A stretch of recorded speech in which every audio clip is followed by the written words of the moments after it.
which sometimes is a hard thing to determine. Video, just for the record, after it went live. And for those, how many are here for a first time? Okay, about a third of you maybe.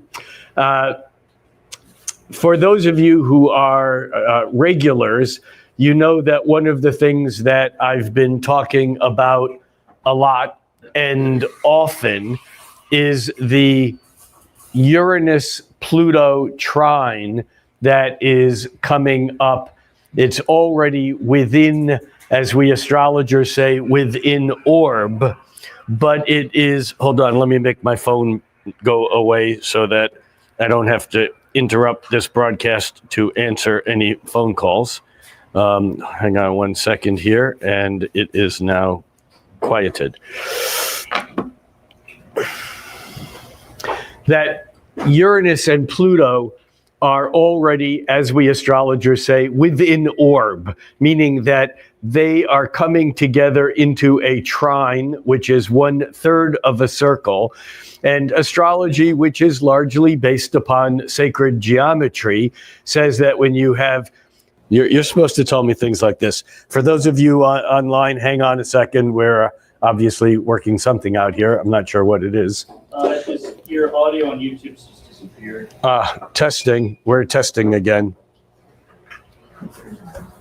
It's back now. It's back. How Uranian. Huh? How Uranian. Actually, it's how Mercury retrogradian. We'll get to Mercury retrograde in a few minutes, but I want to start off with Uranus and Pluto, because everything that's happened in the last year maybe, and for the next 3 years at least, are really going to have this background note of the trine, the harmonious flowing of energy from Uranus to Pluto. Uranus, as I started to say before, when Uranus and or Mercury retrograde attacked and made me appear silent, even though my lips were moving,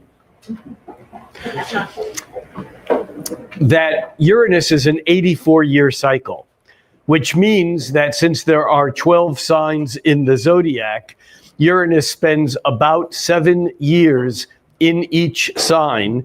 7 times 12 should be about 84.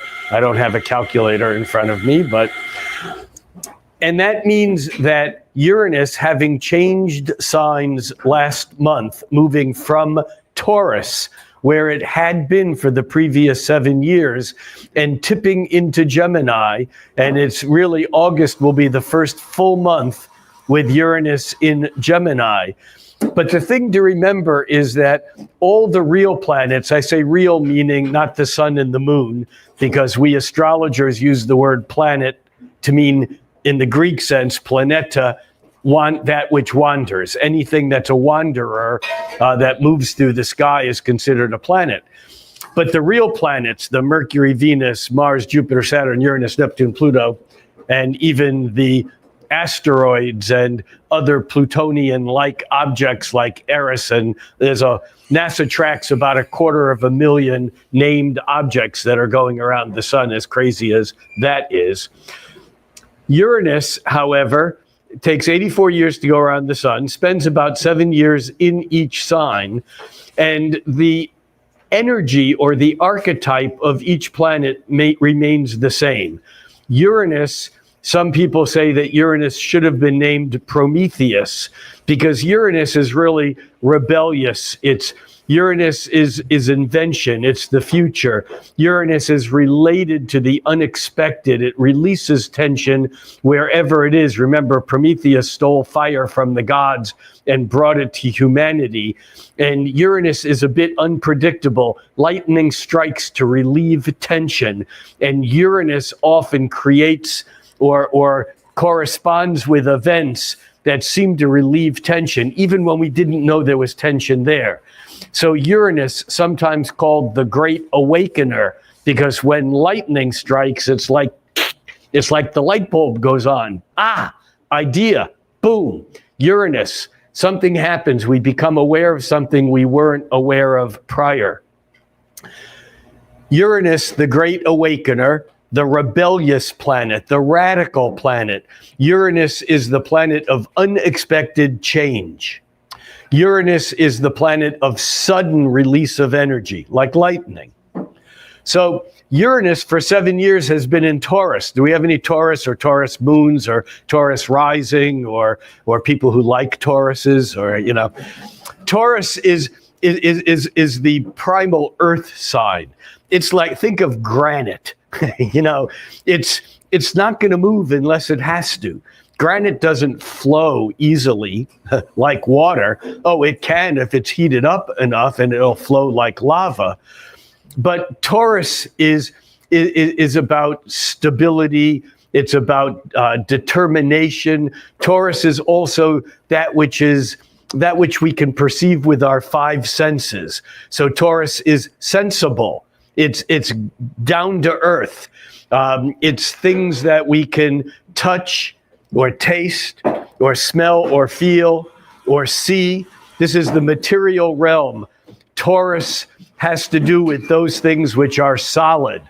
And in fact, it's been said that if a Taurus has good sheets, nice linens, good food, maybe a bit of nice wine, shelter over their head, and enough money to pay for a month of rent or two, that everything else will be okay. Because when you take care of the senses, Taurus is happy.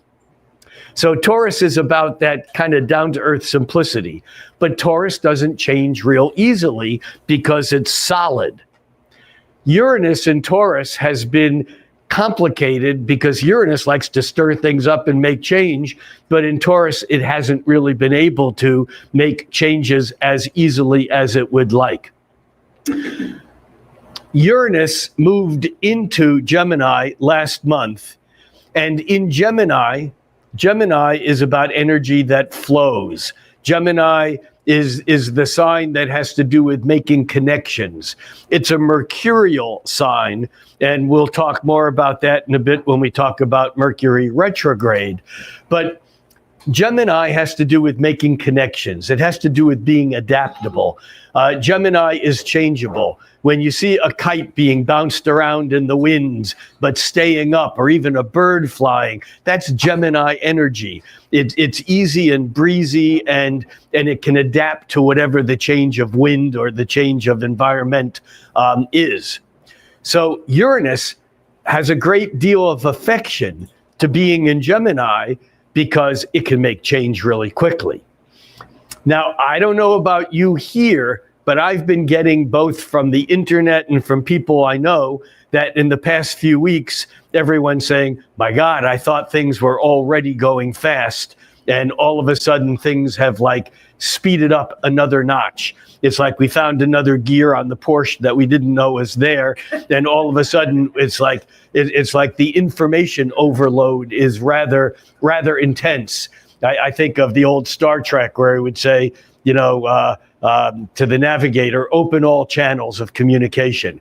It's like with Uranus and Gemini, all channels are open.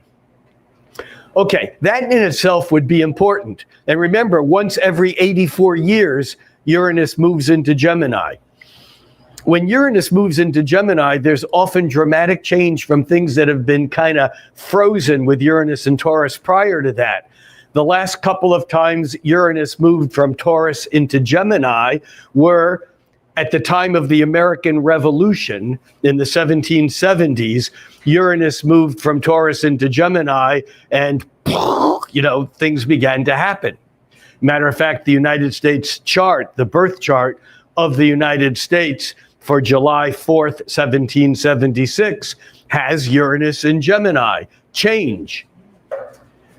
84 years later, give or take a few years, Uranus was back in Gemini, and that was the beginning of the American Civil War. 84 years later, and of course those changes that happened during that war, they were already present when Uranus was in Taurus. They were building and building and building, and then Uranus moved into Gemini, and things really began to move quickly, creating this open conflict. When Uranus moved into Gemini 84 years later, this was basically the period of World War II.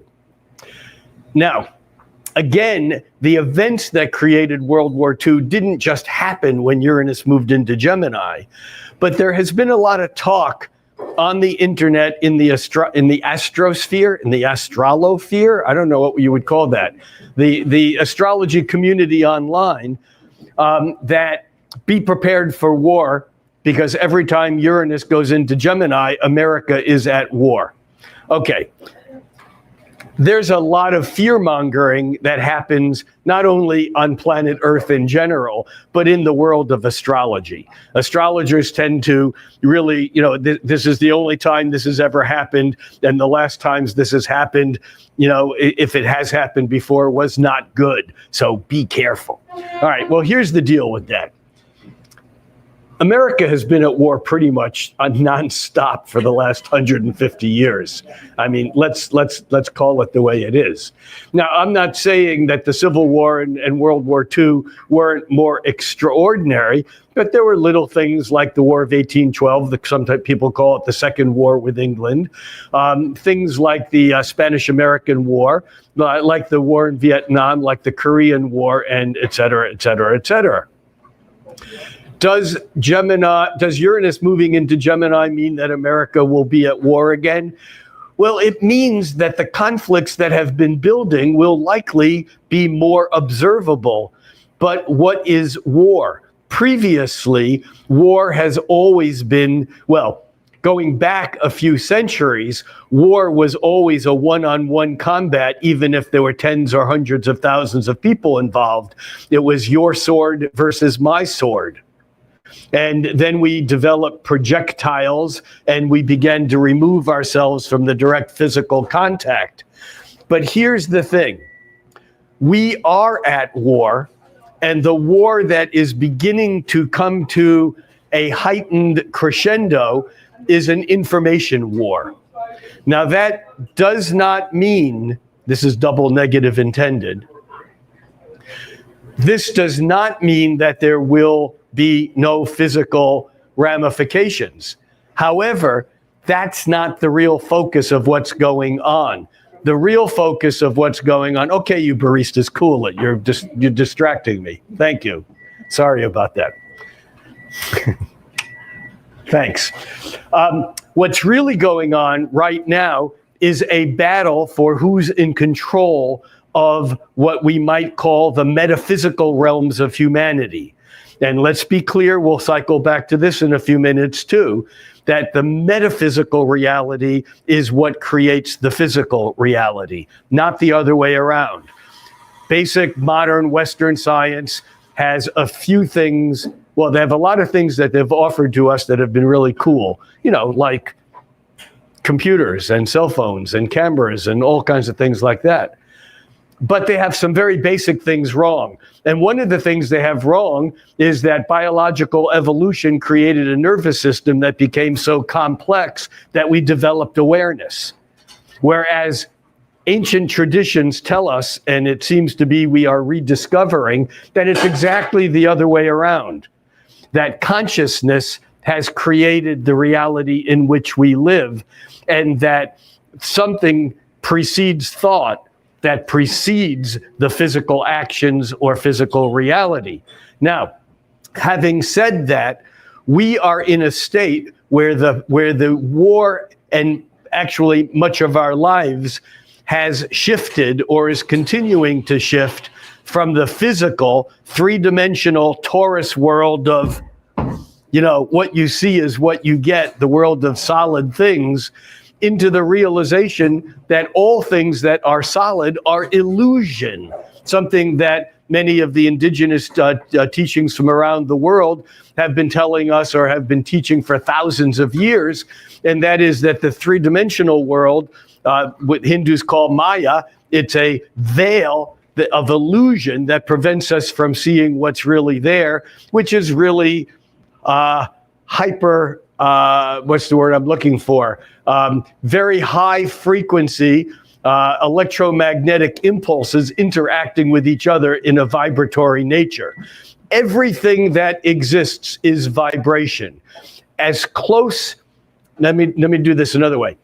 the closer we get to anything solid, whether it's planet Earth or whether it's a mountain or whether it's a molecule of hexane or whether it's a carbon atom or whether it's an electron in a carbon atom, everything, the closer we get, dissolves into higher frequency vibrations. And with Uranus moving into Gemini, combined with the technologies, the hard technologies that we've developed, we are in a state of evolution that humanity has never been in before. And so this Uranus moving into Gemini right now is basically accentuating and accelerating this move from the physical into the metaphysical realms. So hold that point over there for a moment.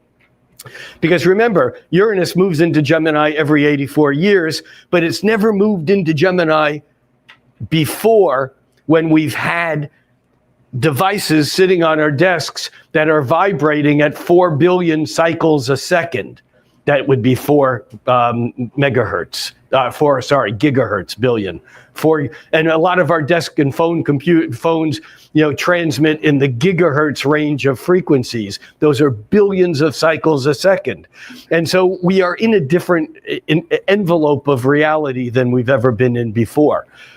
Something else is hugely different right now, and that is that as Uranus has moved from Taurus into Gemini, Pluto, which is a much slower rhythm, in fact, it takes about 3 Uranus cycles to make one Pluto cycle. Uranus is about 84 years, Pluto is about 250 years, 248 years to be more exact, but how do you be exact in rhythms that slow? Pluto takes 250 years to go around the sun once, but Pluto's orbit is very elliptical, which means that sometimes Pluto moves very fast comparatively when it's close to the sun and much slower when it's farther away from the sun. And right now, Pluto is actually slowing down, having taken 10, 12, 14 years to move through the past couple of signs. And now Pluto is going to be in Aquarius, where it just moved last year into Aquarius. It's going to be in Aquarius for 20 years. So Pluto right now is just tipped into Aquarius. It's at 1-2 degrees of Aquarius. And I began to say this before, but all the real planets kind of move, from Earth's point of view, they move forward, and then as they get close to Earth, optical illusion, they look like they're moving backwards. They don't really. And then they move forward again, and when they look like they're moving backwards, that's called retrograde. We're going to get to Mercury retrograde in a few minutes, because that's also impacting August. What's the word I'm looking for? Powerfully, profoundly. That was the word I was looking for. So what that means is that Uranus, which has tipped into Gemini, will slowly move back into Taurus just for a little bit, and then back into Gemini next spring, where it'll then stay for the next 7 years. Meanwhile, Pluto in 2003, actually in March of 2003, Pluto moved from Capricorn, where it had been for about 14 years, into Aquarius. Now, Aquarius is futuristic. Aquarius is like a home sign for the planet Uranus. It has to do with that high frequency collective conceptual vibration that includes technology and anything alien and anything, that is futuristic. And oddly enough, well, not oddly enough for me, but oddly enough for some people, the day that Pluto moved from Earth sign practical Capricorn into Aquarius in March of 2023 was the day that ChatGPT became a publicly available platform. And so we have the whole advent of AI, artificial intelligence, which is tied to not only Pluto's move into Aquarius, but now Uranus has moved into Gemini. And for those of you who are astrologically oriented, you know that when signs are of the same element, like Aquarius, air sign, Gemini, air sign, Libra, air sign, that the planets in those signs are harmonized or trine. And so what we have is that Pluto, having been in Aquarius for a bit, is already up about 2 degrees of Aquarius. Uranus has just tipped into Aquarius, just 0, almost 1 degree of just tipped into Gemini, and is at like 0, 1 degree of Gemini.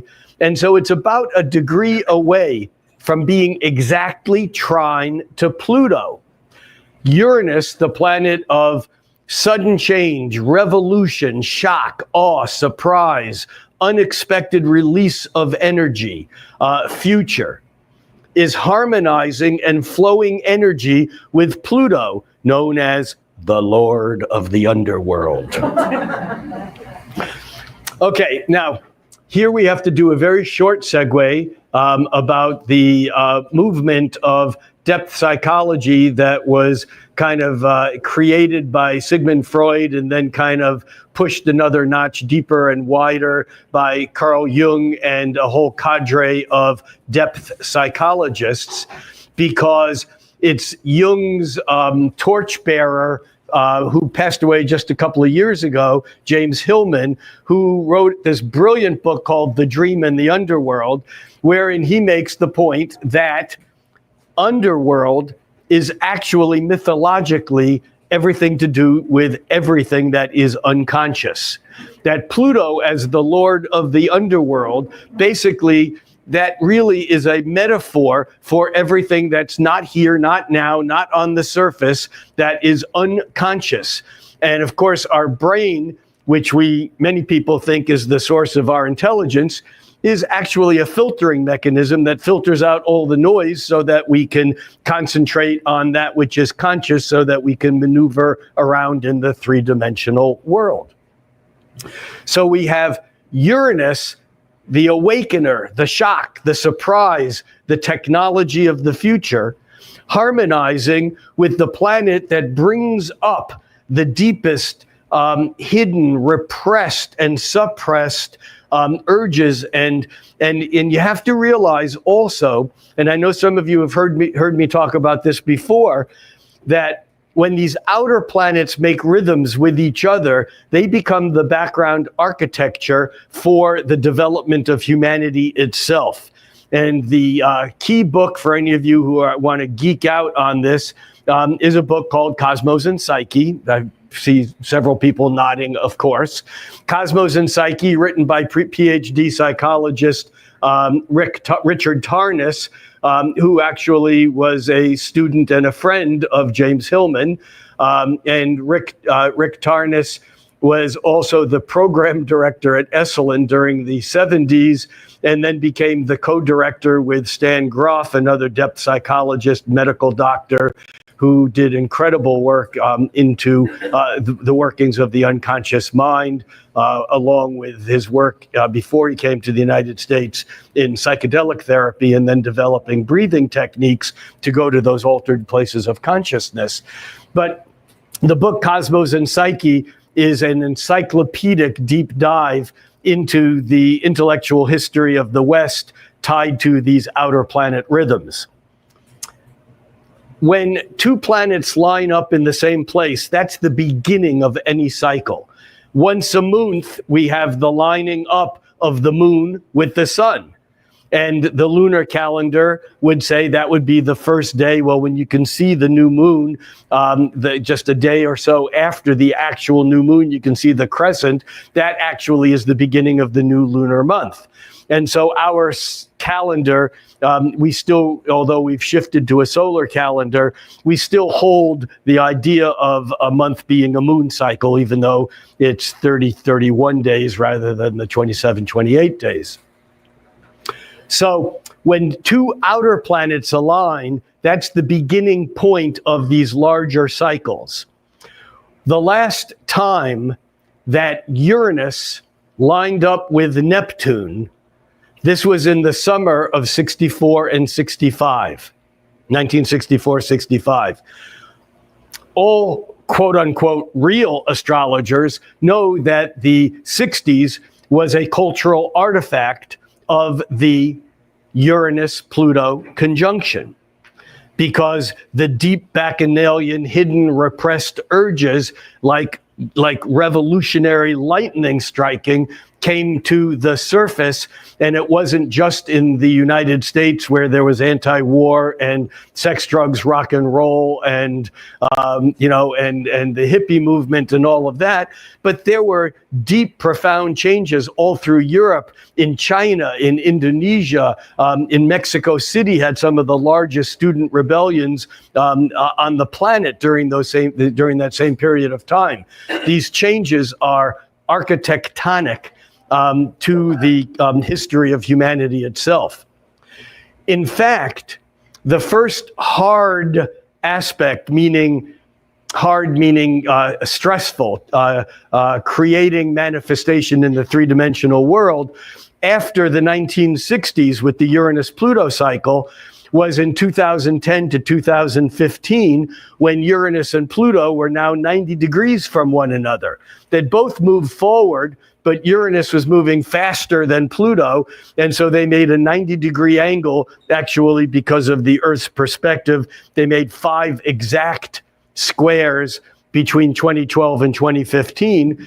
But we can look at that period of time and we see Arab Spring and the Occupy Wall Street and the revisitation to the conflict of many of the things that came up in the 1960s. Racial equality and civil rights it never went away, but it was back in our faces. Ferguson, Missouri, and various other things, and that were just like all over the news again. In the mid-60s, the rise, the second wave of feminism, Ms. Magazine and Burn Your Bra, and just the general awakening of sexual equality or equanimity. And then at the squares between 2012 and genderism, that's the... If it persists, we might want to switch to a hotspot, but... Yeah, unfortunately, the hotspots are not faster than this Wi-Fi either. But all right, we'll stumble along. Hopefully, we'll be okay.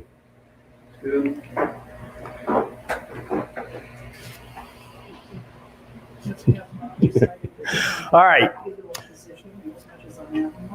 What's that? I was talking to her, but I said, "Is Rob now come to the conclusion, since I am now dealing with a Pluto opposition? Has he dealt with it now?"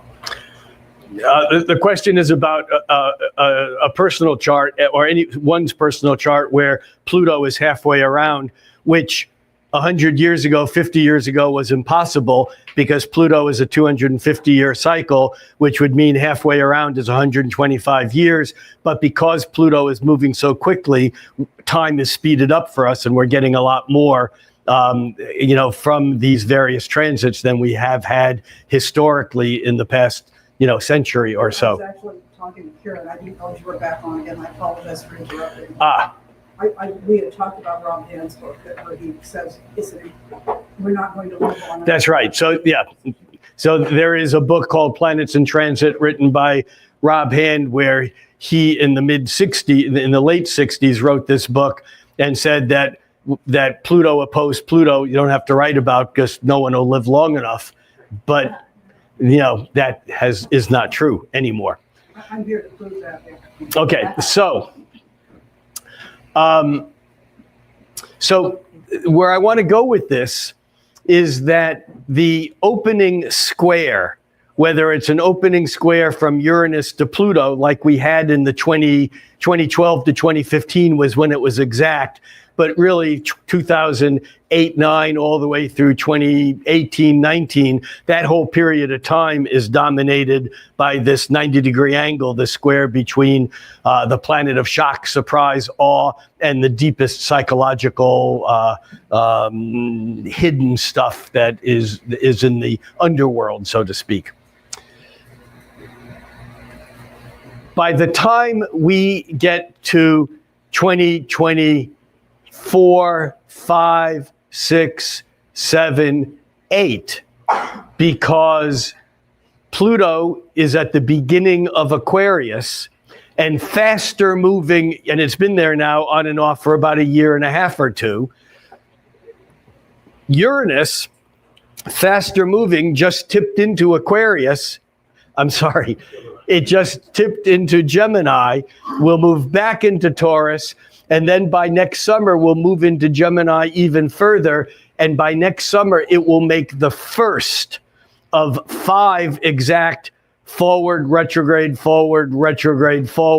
exact trines with Pluto. We are already feeling it, and we've begun feeling it as soon as Uranus moved into Gemini just short of a month ago. And so it is this, not only the fact that Uranus is now in Gemini, speeding up everything, giving us too many choices, overwhelming us with information. And we'll get to the confusion and misdirection and deception and ghosting and all of that in a moment. That comes next.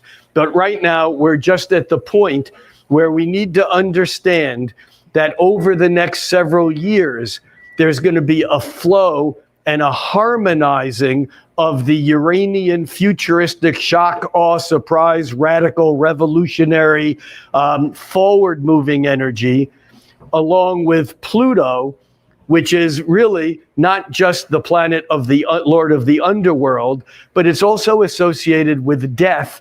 But here we have to be very careful because we don't mean physical death.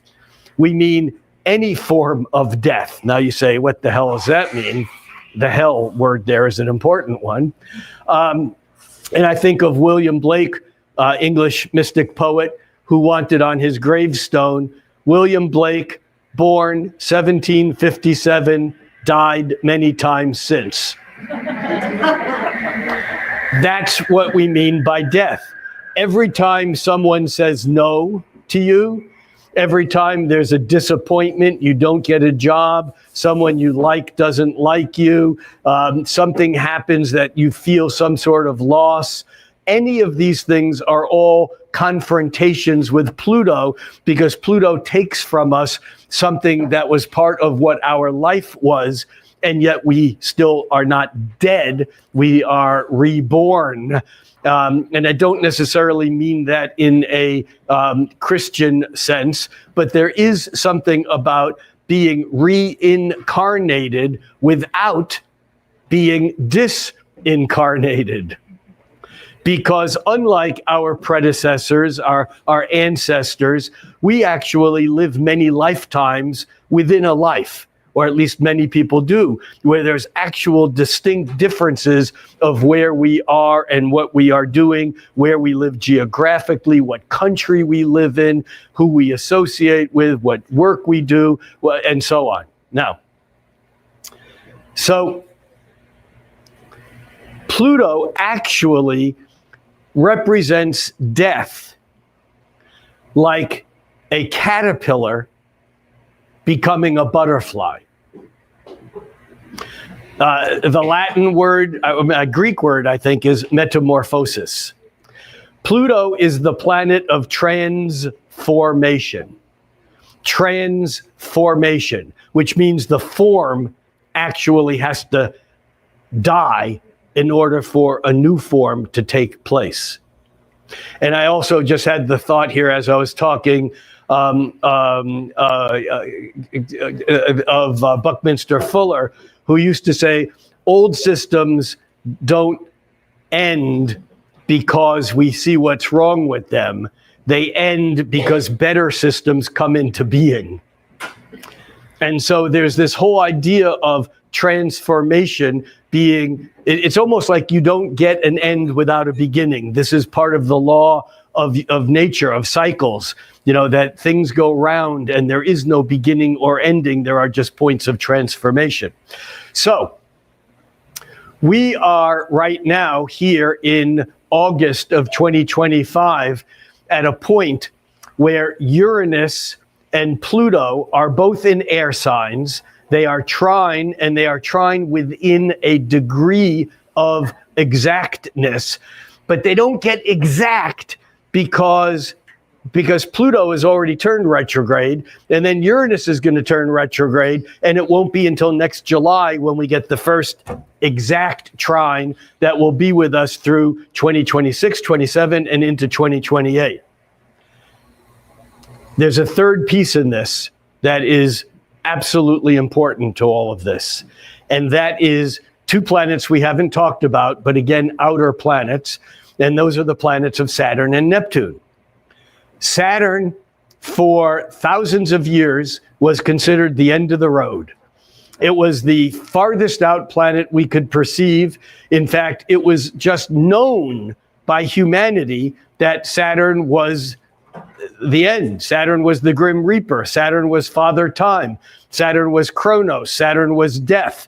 There was no Pluto. I mean, that was underworld. That was still there. But Saturn was the end of the road.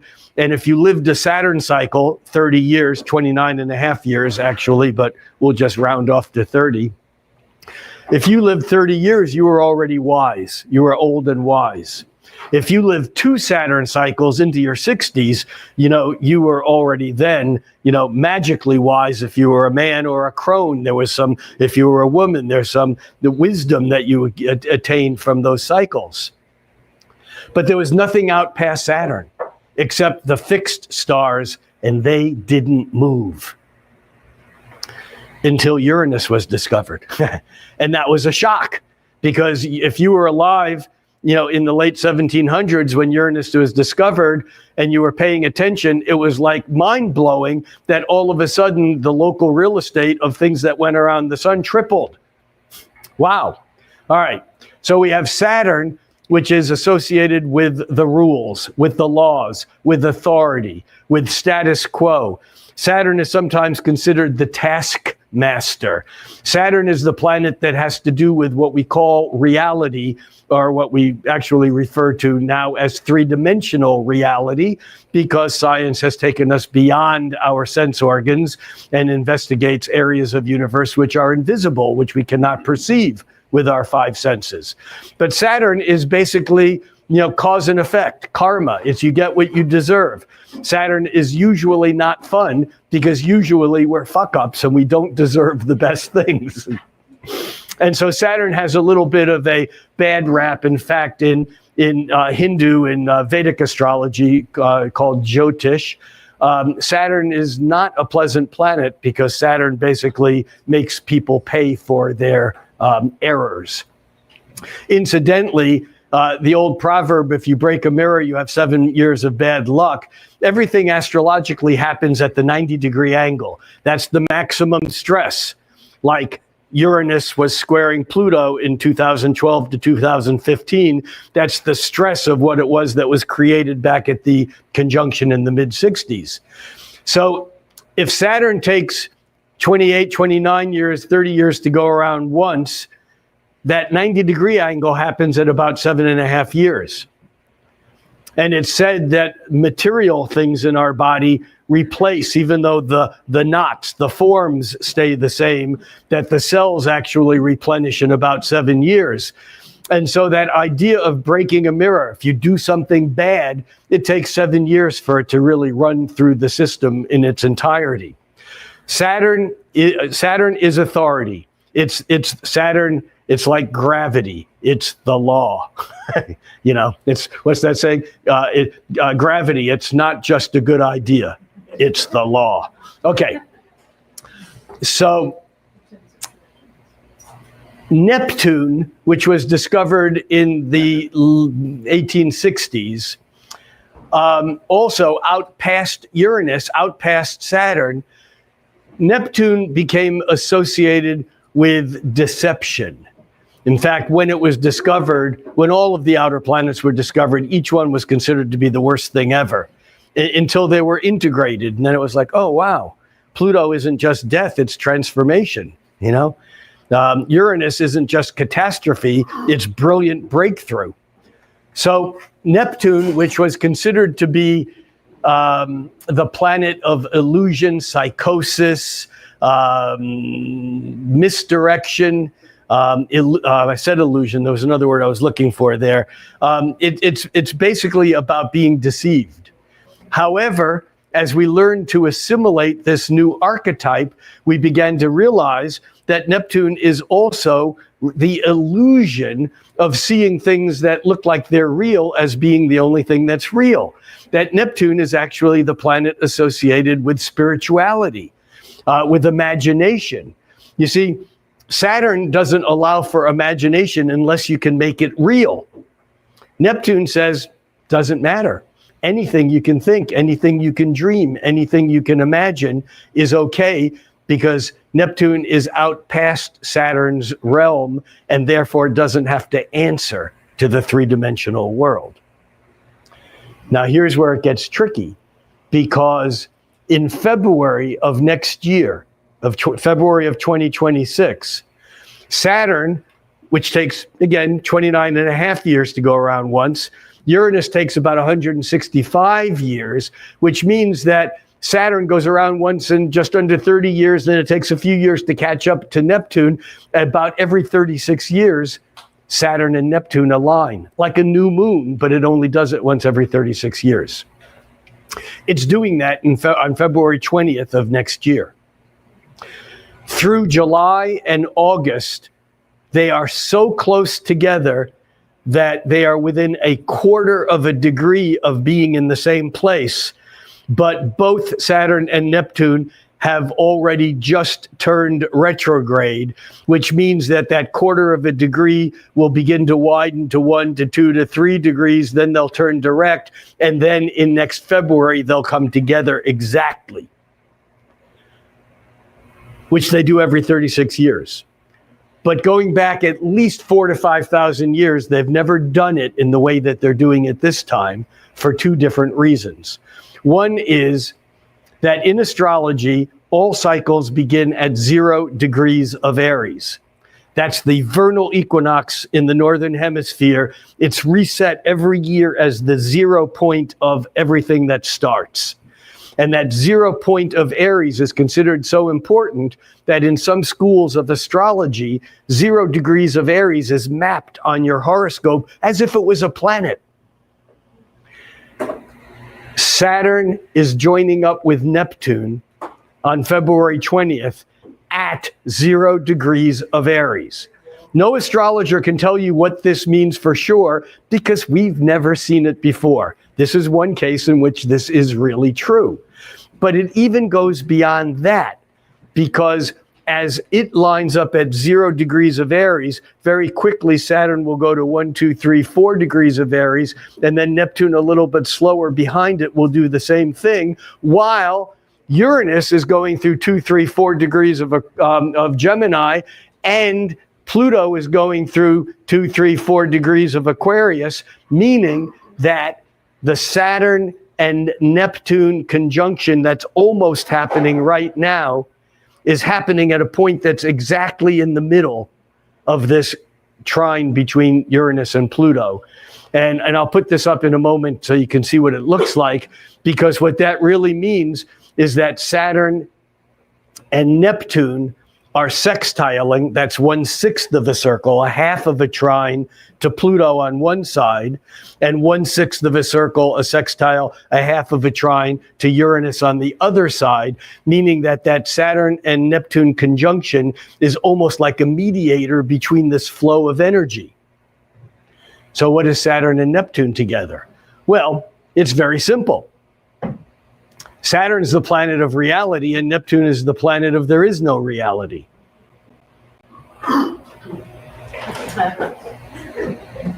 That's confusing. All right, let's talk about confusion. Because confusion doesn't necessarily mean what we think it does, like many words, because confusion, Greek con is with, and fusion is when two things melt together. And so we build our lives on the Saturnian illusion that I am separate from you. My ego, Rick, is different than you, Mary, or Frank, or whoever you may be. And there's outside of me and you, there's something between us, but the two of us are separate.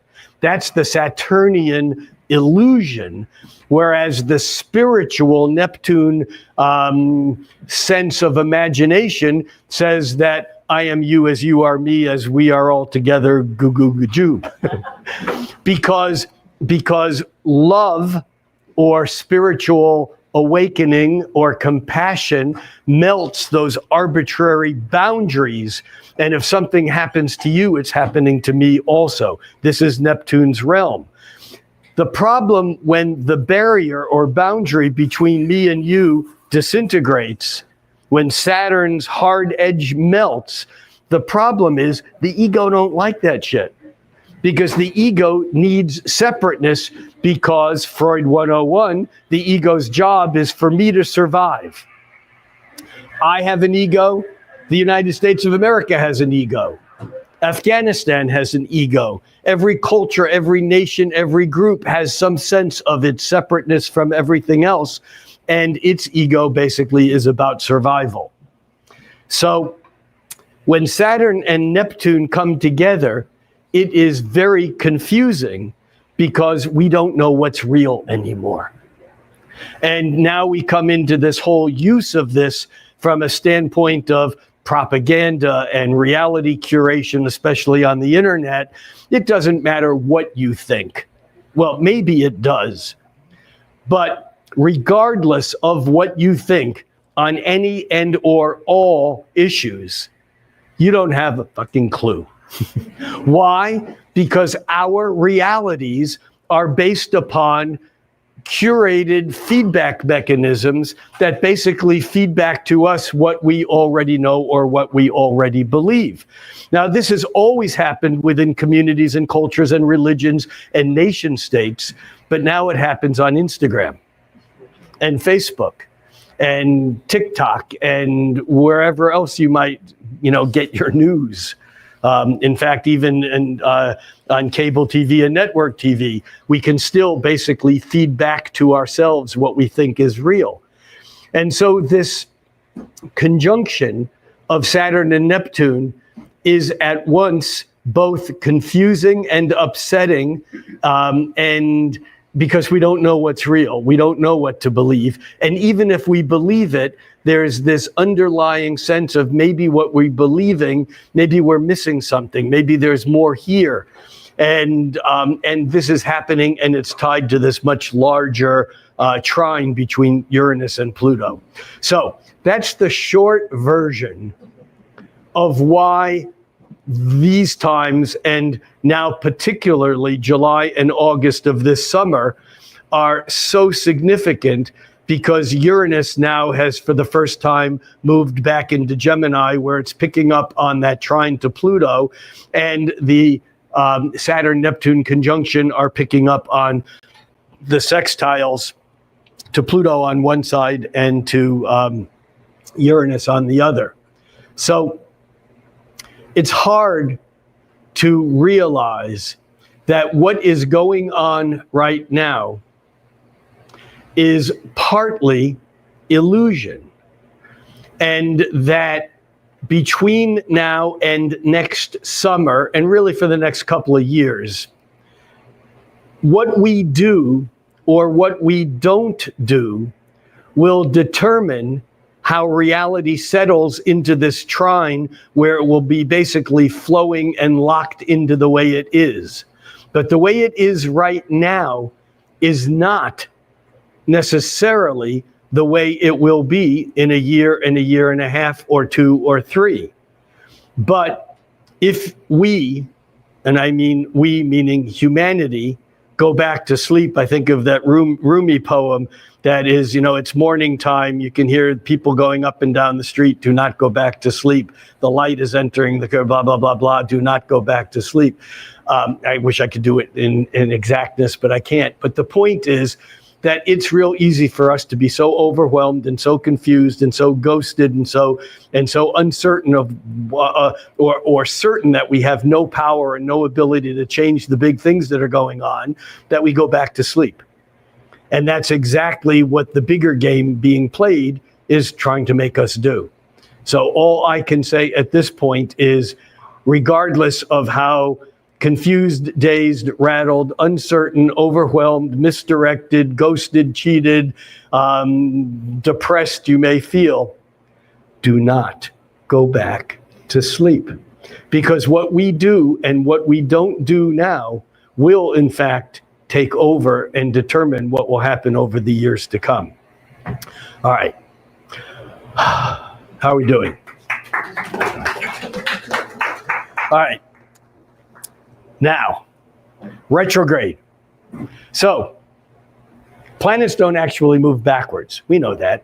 I mean, they just go around the sun.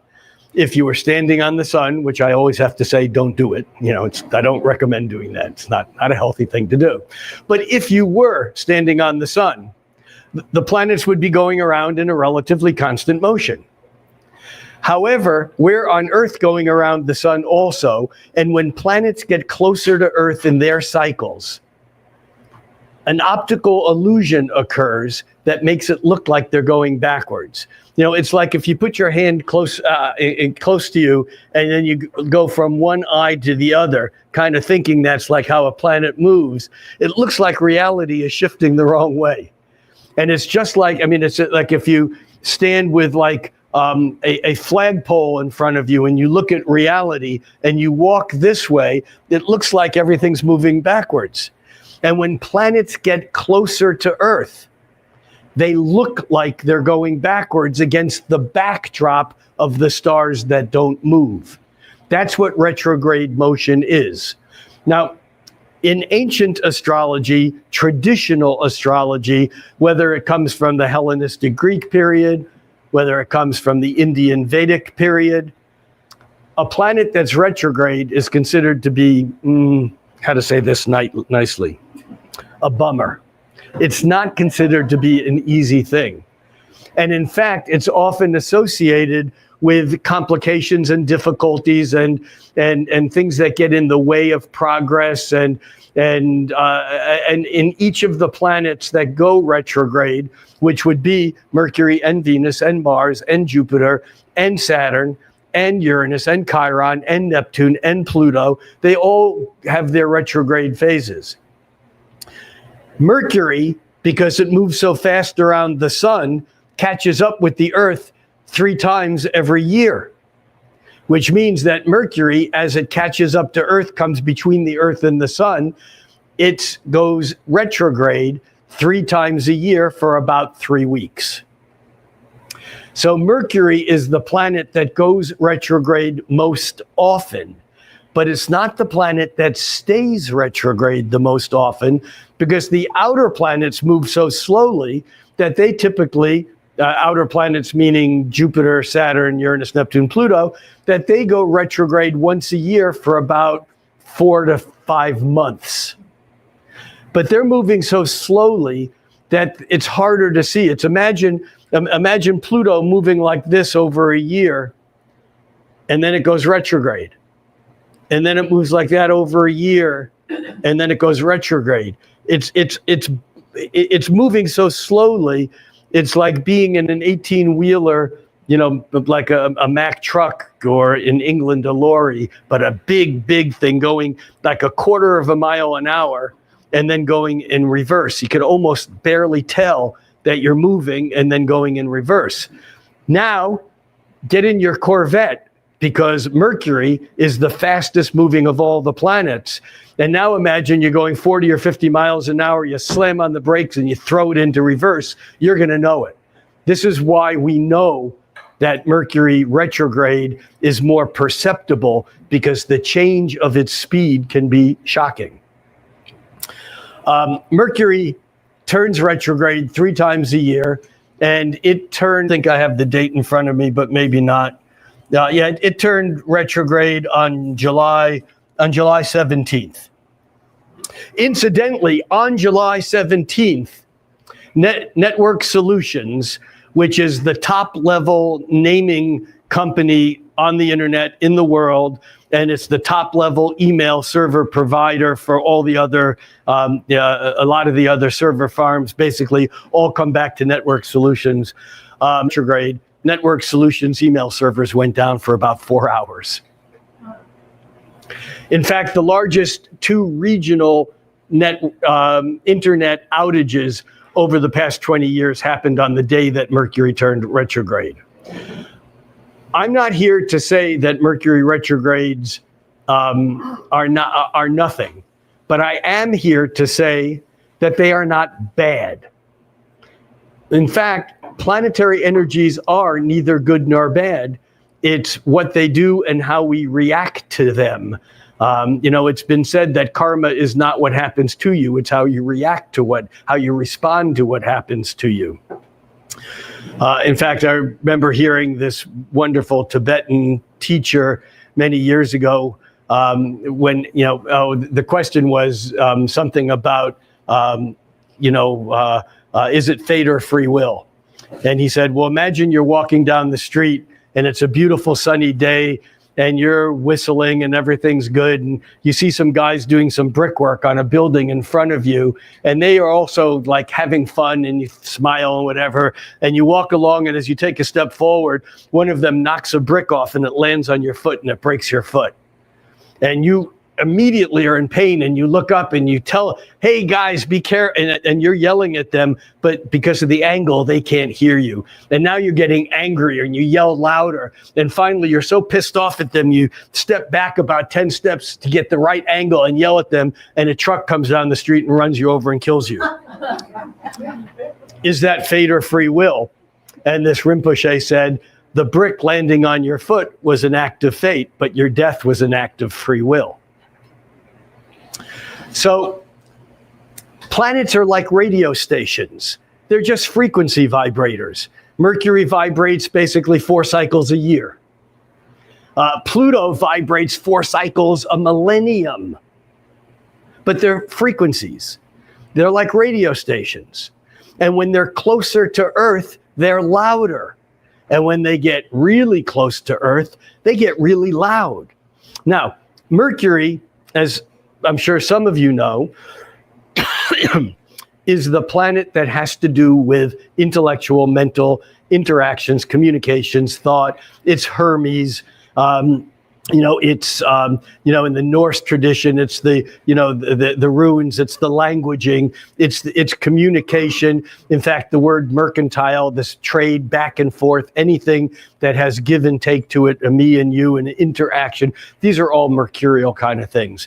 And again, I think of Bucky Fuller saying that a straight line is not the shortest distance between 2 points. A thought is the shortest distance between 2 points. If you were born 300 years ago, and you were a woman, and your Mercury was retrograde, and maybe other things in your chart made that retrograde was louder because it was retrograde, wash dishes and learn how to sew so that you could get off your father's hands. The idea, a mid-late 20th century, people used to be born into by city and the noise of the intellect. And so we have Uranus having just moved into Gemini, which is Mercury's home sign.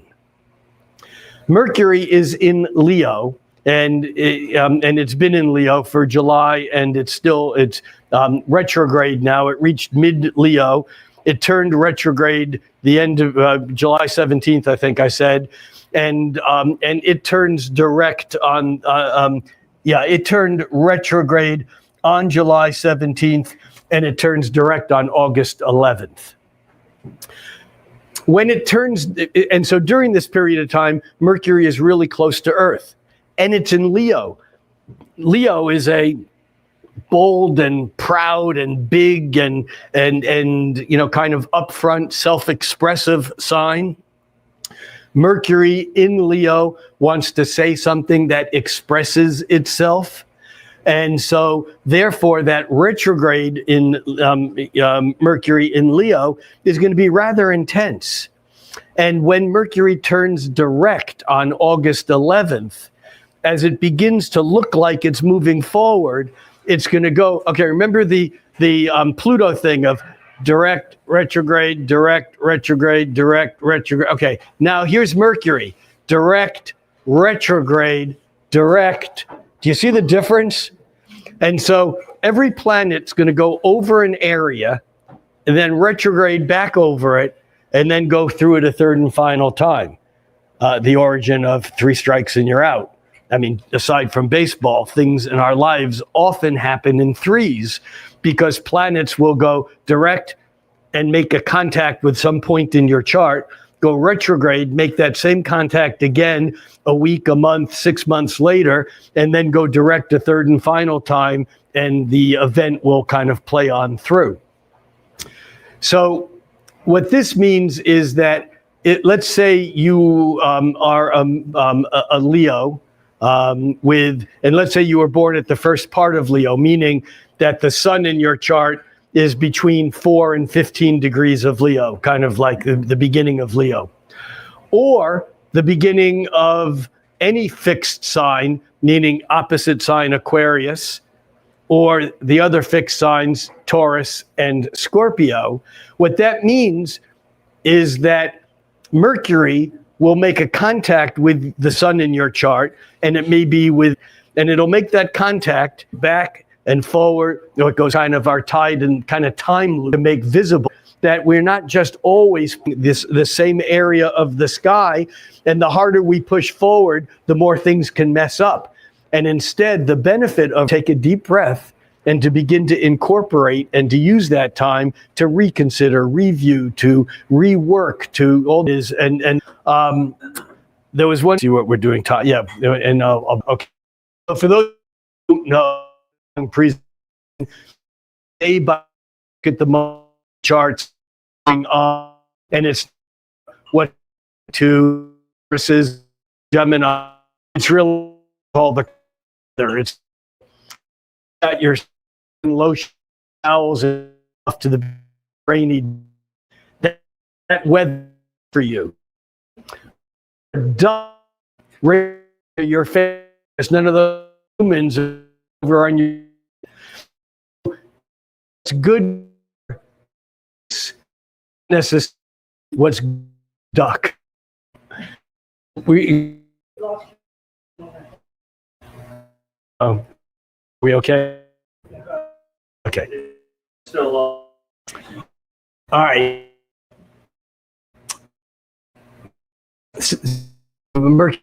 Okay, yeah, retrograde. It's to do with the other thing. The talk be moved is on Mars. I know. Say it in chat August forecast post morning night.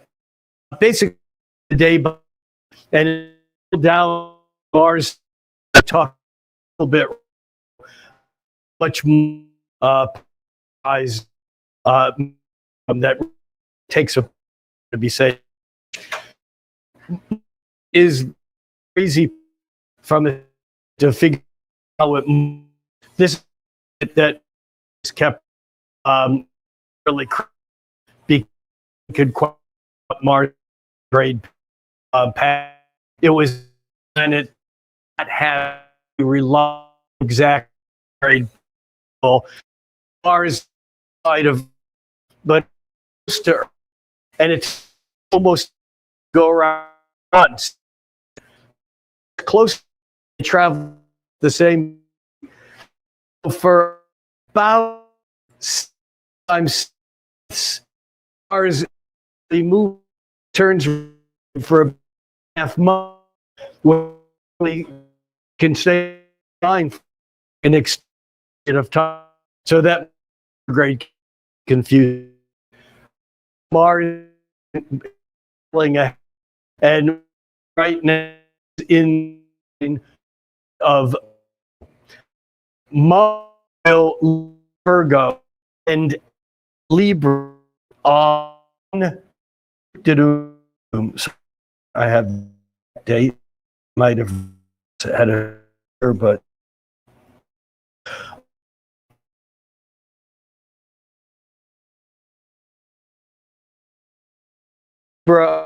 August some reason battery August in it hang on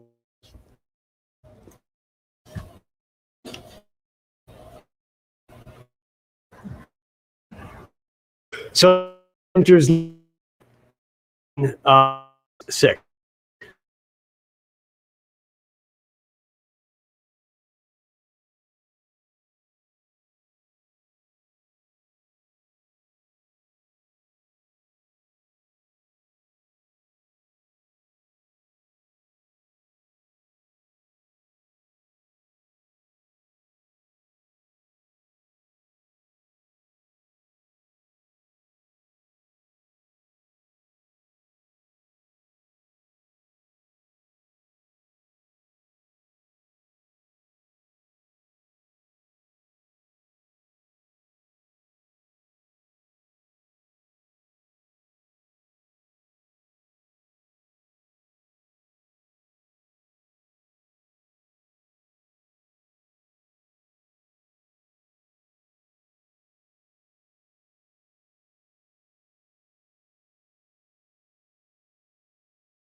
All right, testing. All right, are we back? Hard to say with the delay also. All right, I apologize to those of you who are watching online. We seem to have an internet connection delay problem, buffering issue, and I think we may be fixed.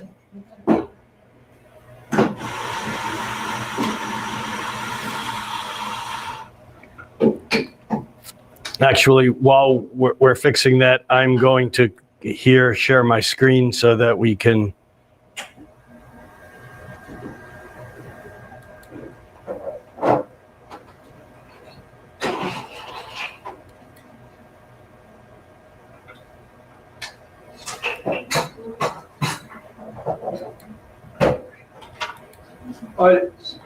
All right, are we doing anything?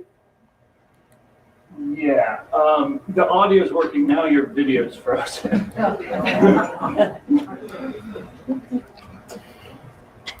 Well, if the video's frozen, maybe they'll get this picture here. Oh, yeah.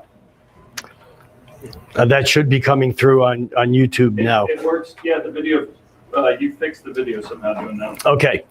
But is this being shared online now? Yeah. Okay. So here we are looking at a chart for actually this evening, right about now. And I'm just going to take you through this just a little bit. The moon right now is in mid-Scorpio.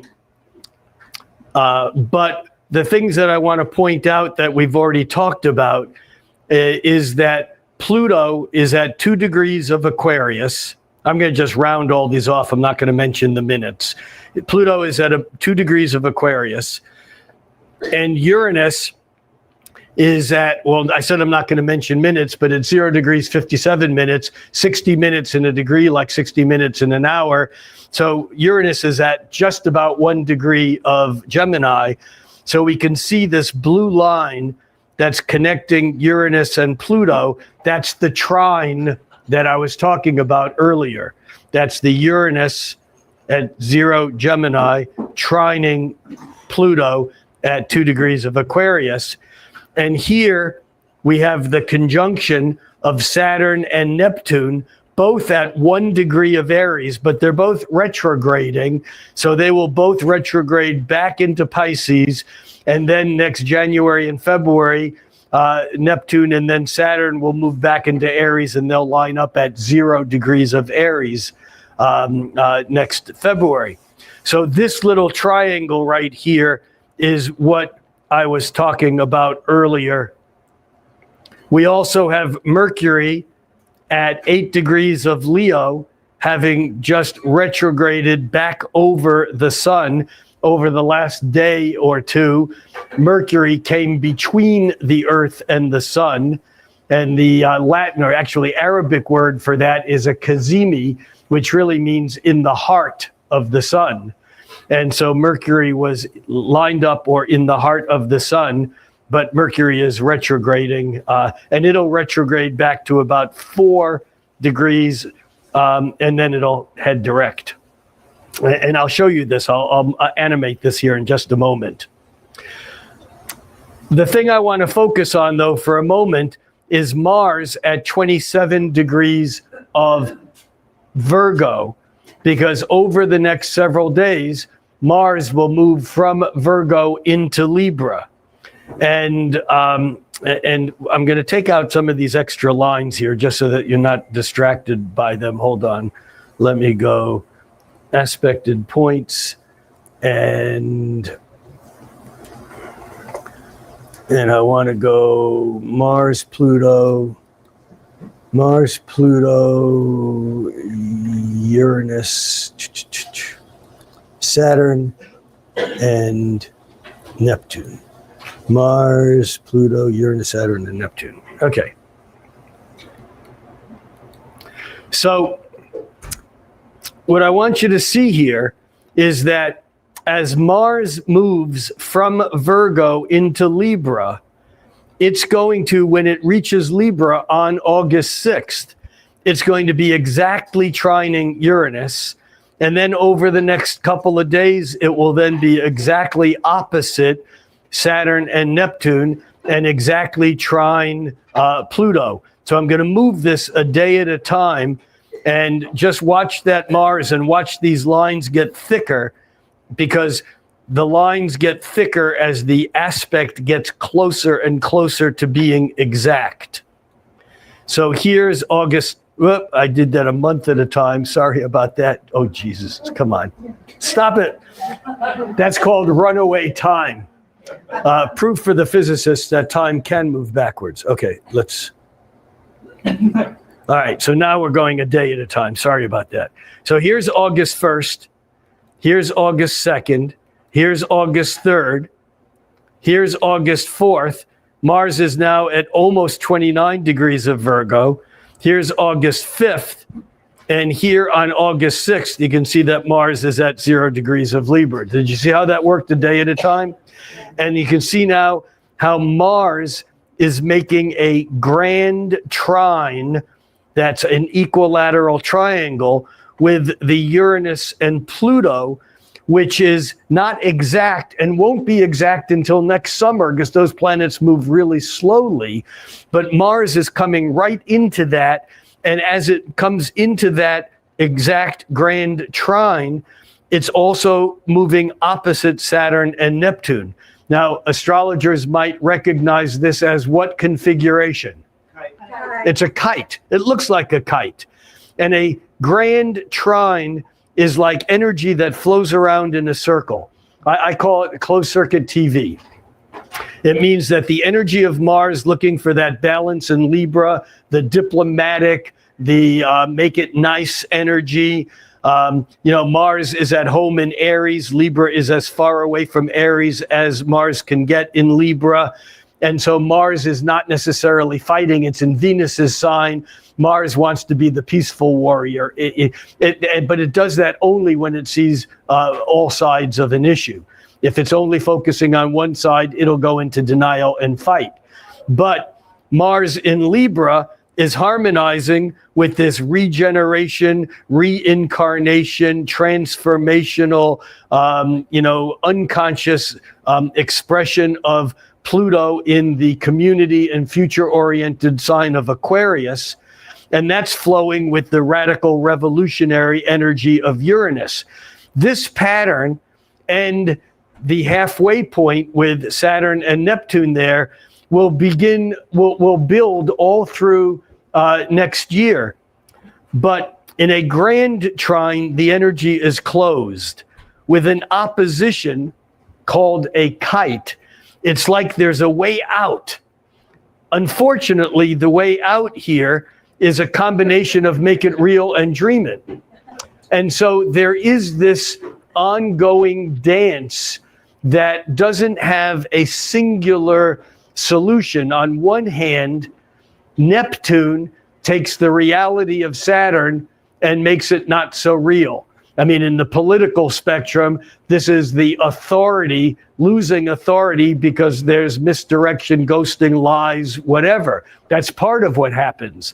On the other hand, this is also the dreams and the idealism of Neptune, the dreams, the aspirations, the hopes, the imagination running into the laws and the walls of Saturn from the authoritative energies of Saturn. Do you see how this works both ways? Now, where this is ultimately going to go, I don't know, and no one else does either. Any astrologer who says they know doesn't. But I do know that if we go to sleep, this will just flow into the lowest common denominator, worst way of manifesting. And that's why it's really important for us to, as I always say, think cosmically, because that's what we do as astrologers, but act locally, because it's what we do in our individual lives, how we treat each other, how we interact with others, how we spread the light, how we show compassion. This is basically what's going to make the big changes. And that's not to say that this is not to prevent anyone from doing other things on social dimensions, whether it's, calling your, representatives or talking politics and getting your point out or marching on the street, whatever it is. There's all different levels for us to do things, but this is really what's going on.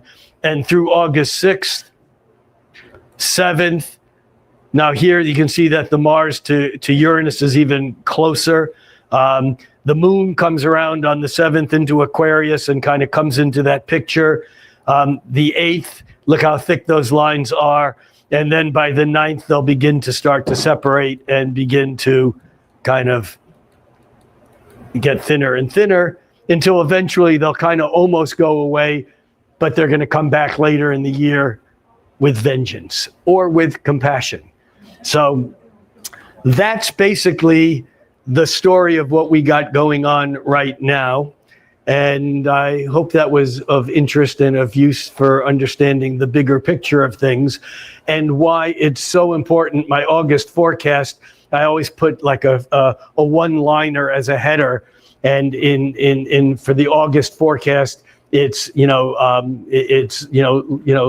the light shine in, let the light in, and in fact, I think I may be able to do this,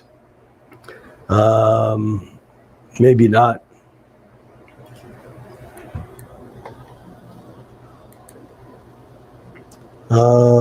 No, maybe it's not going to let me do. No, I can't do it. All right. Sam, can you unshare my screen? Yeah. All right. I was going to put up the monthly, but again, just go to, youtube.com/@Rick Levine and it'll be there. But it's the idea of this month is, I think of Leonard Cohen's, the crack is where the light gets in. I think that also may come from a Rumi poem way back. Don't know how much that creates that fractal change somewhere else on the other side of the planet. And that's why we all have to do what we can at this point in time. I've said from this particular podium before that it's okay to be disillusioned. That's what happens when the dreams of Neptune, when the mists of illusion precipitate by Saturn into the three-dimensional world. The rainbows are not as bright. The colors aren't as necessarily as ecstatically beautiful as they were when they were in our imagination. And it's easy to become disillusioned. But disillusionment is a good thing because it means you know where the illusions end and where reality is. However, discouragement is not a good thing because discouragement actually means that you lose heart. And one can be realistically disillusioned without being discouraged. And if there's a practice that makes sense for us at this time, it is to allow that disillusionment to modify what you do so that you can actually not be discouraged. And with that, we're going to take a break in just a minute or two. For those of you who have had enough, good evening, adios. We'll see you next month. By the way, next month, we will be meeting on the last Friday of the month. I think it's August 29th, if I'm not mistaken. I will clarify this via email. If you're not on my email list, go to www.ricklevineastrologer.com. Sign up for the email list, and that way you get notified of this and other events. But next month, August, will be on August 29th. That'll be this for September, because I'll be at the Kepler College Symposium in New York the following weekend. The other thing is that for those of you who have not had enough, I will draw 3 names out of a hat, if I can find a hat. I didn't wear one tonight. And if you've never had your chart done here before, you can fill out your name, your birth date, place, and time, your email address. And by the way, even if you don't want your chart done, just don't put in your birth date, but put in your name and email, and that'll get you on my email list. You can do that right now here. We'll take about a 10 or 15 minute break. When we come back, I'll pull 3 names and we'll do short versions of readings so you can see how this works in the real world with real people. If you do put in your birth data, I will not use your last name online, but you are also acknowledging that you will be online and on the internet. I won't ask you to disclose anything you don't want to, but I will ask you to at least interact with me honestly, if I choose your chart and your name, and you'll see how all this works in the trenches, so to speak. Also during the break, if you want to make last purchases, do that. Remember that although Election Day here in Redmond or in Washington is this coming Tuesday, that voting also occurs every time you buy something. Here at a place like Soul Food, this event, I don't make any money at it. I do it as a community service, but you can help this store stay alive and do events like this. The small fee that you pay is basically a birthday or a wedding or some gift that you want to buy, instead of buying it at the box store down the block or online, and vote economic. And I'll see you on the other side.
Okay.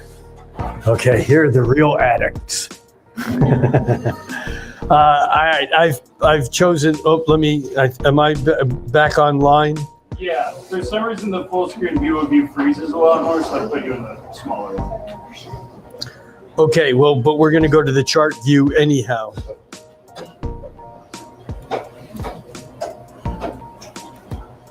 Wherever the hell that is.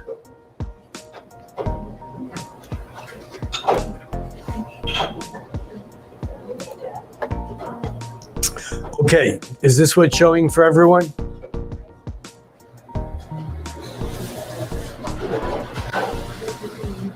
Yeah. Okay, so I have 3 charts chosen, and Farida, shh. Gotcha. Okay, Troy. All right. I'm going to put the microphone down as I enter Troy's day. Actually, I can do this. All right, hold on. The magic of technology. All right, a microphone stand. All right, so we enter Troy.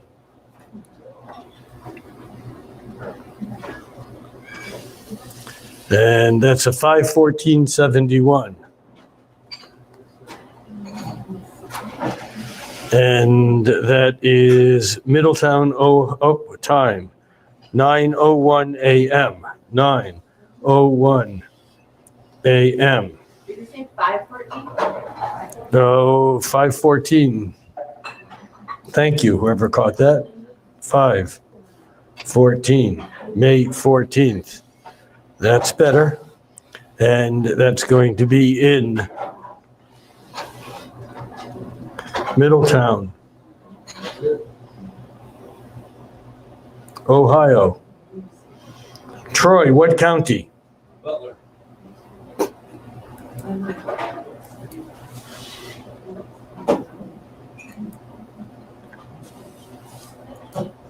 Troy, do you know your chart? Have you ever had your chart done? I have. What do you know about it? Not much that I recall.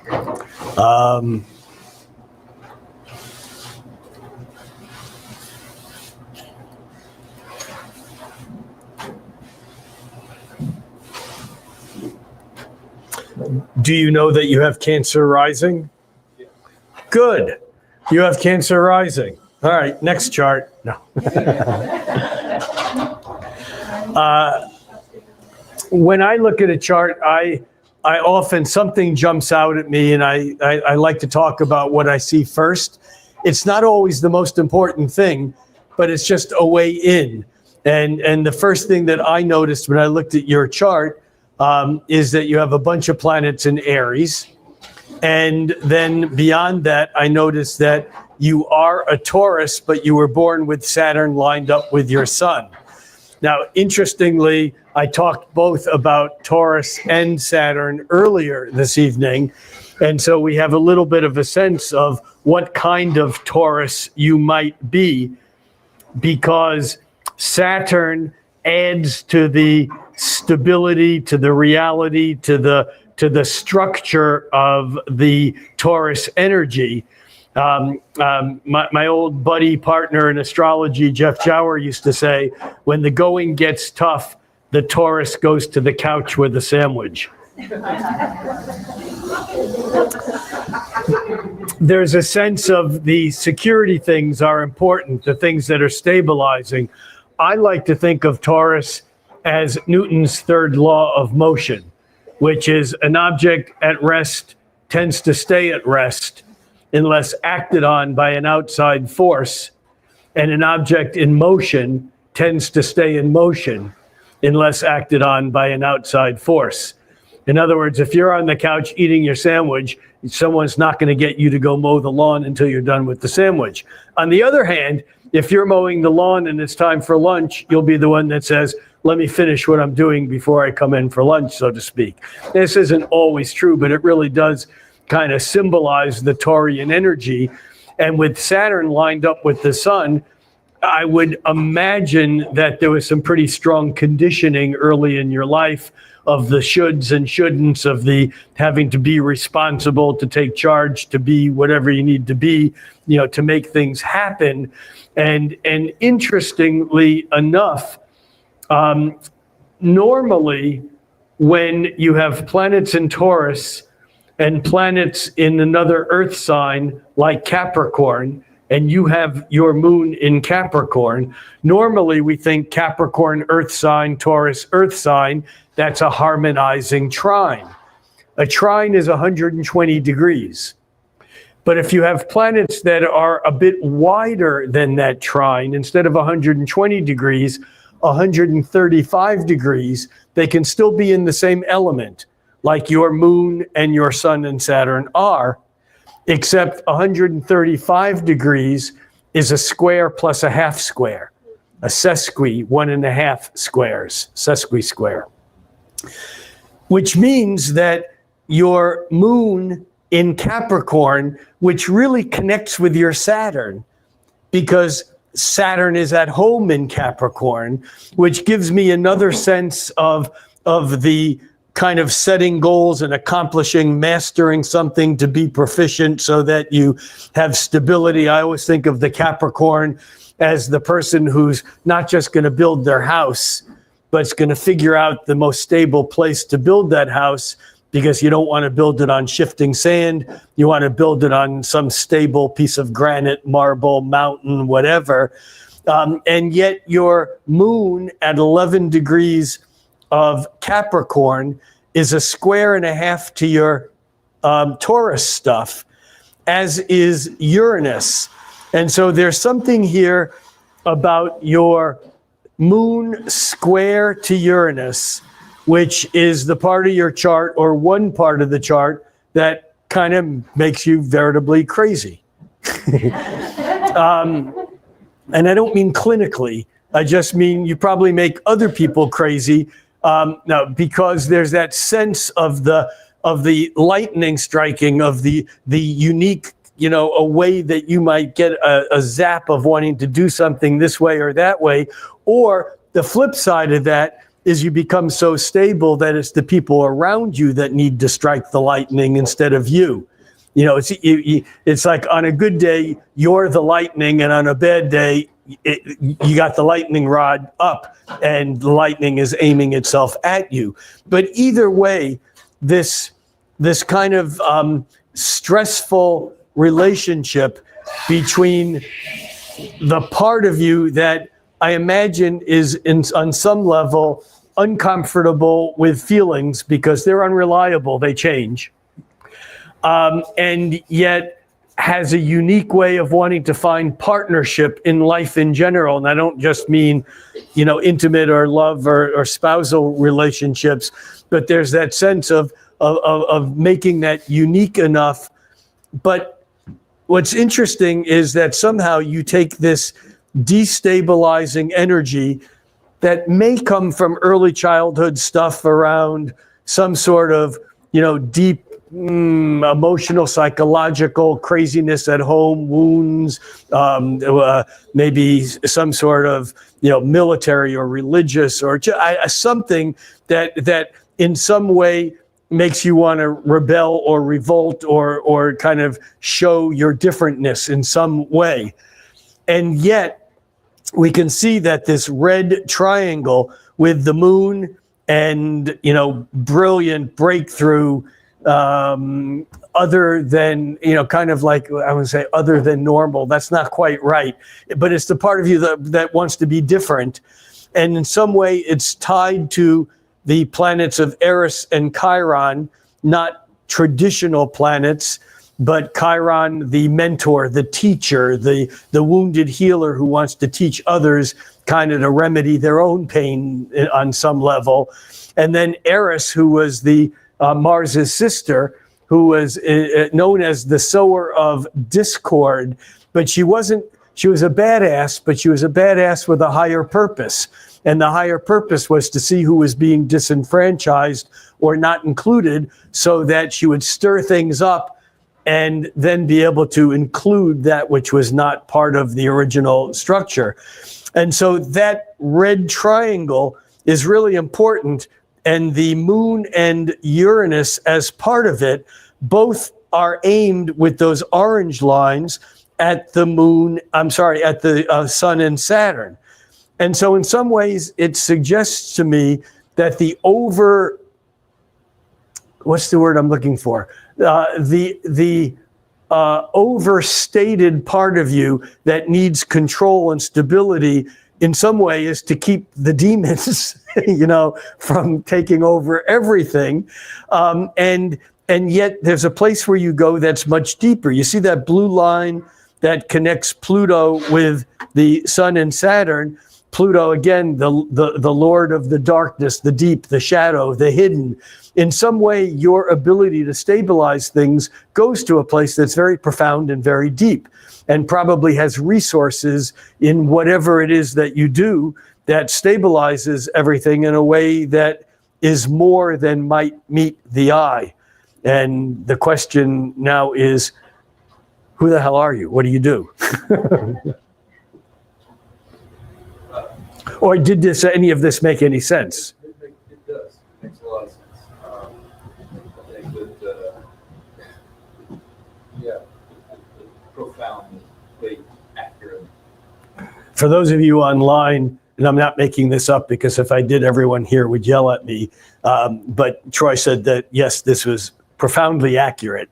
But I'm wondering what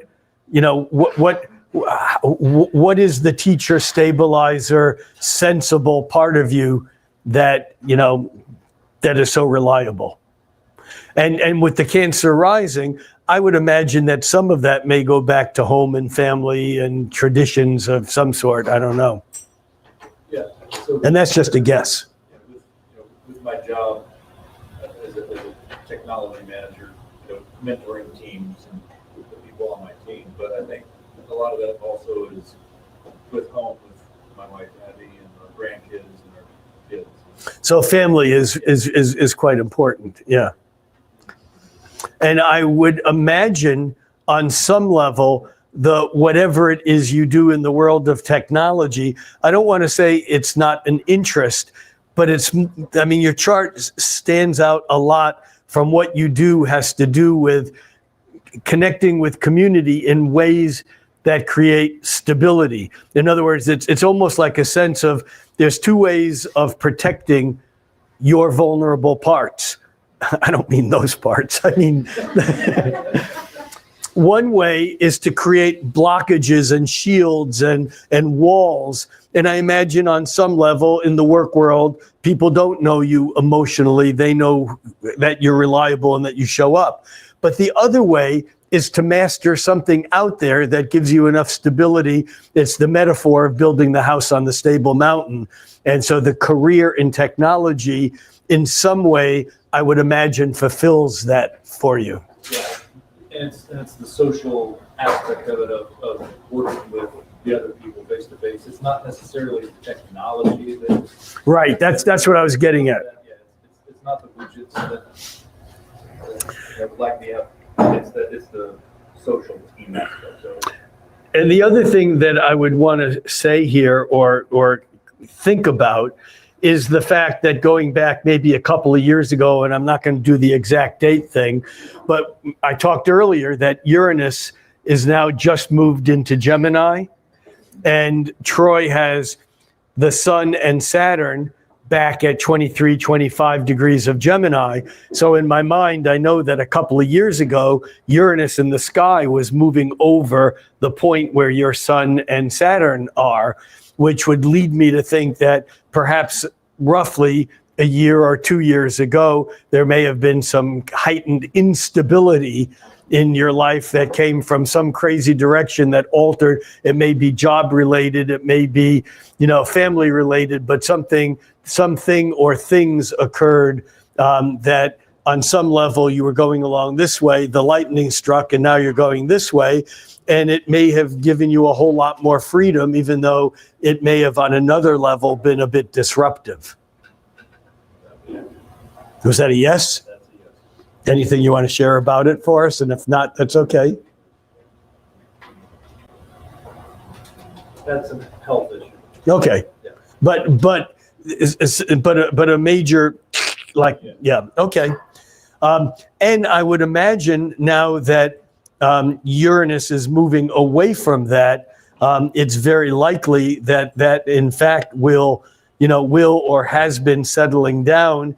And also the fact that, Uranus having moved into Gemini will be moving opposite your Neptune and Jupiter, as the Neptune-Saturn conjunction that we talked about earlier at the beginning of Aries is harmonizing with that. Your chart is pretty active. I mean, I think that it may be that whatever was brought up during that process is there. But on the other hand, I think that there's a lot of integration now potential in front of you. That's my sense. Does that make sense? And with that, we'll move on. Thank you. Yeah. Angelina? Angelina. Da, da, da, da. All right, I'm going to do this again and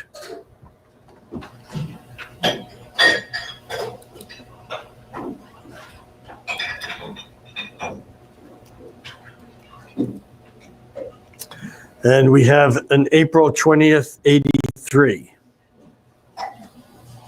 That's a 420. Just saying. Whoop, that's an 83. That's April 20th, 823. That won't work.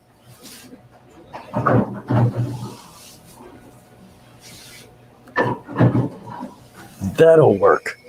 And 109 a.m. You kept someone up late. Probably your mom. Oh, shoot. Sorry about that. We got to do this again. It is 4:20.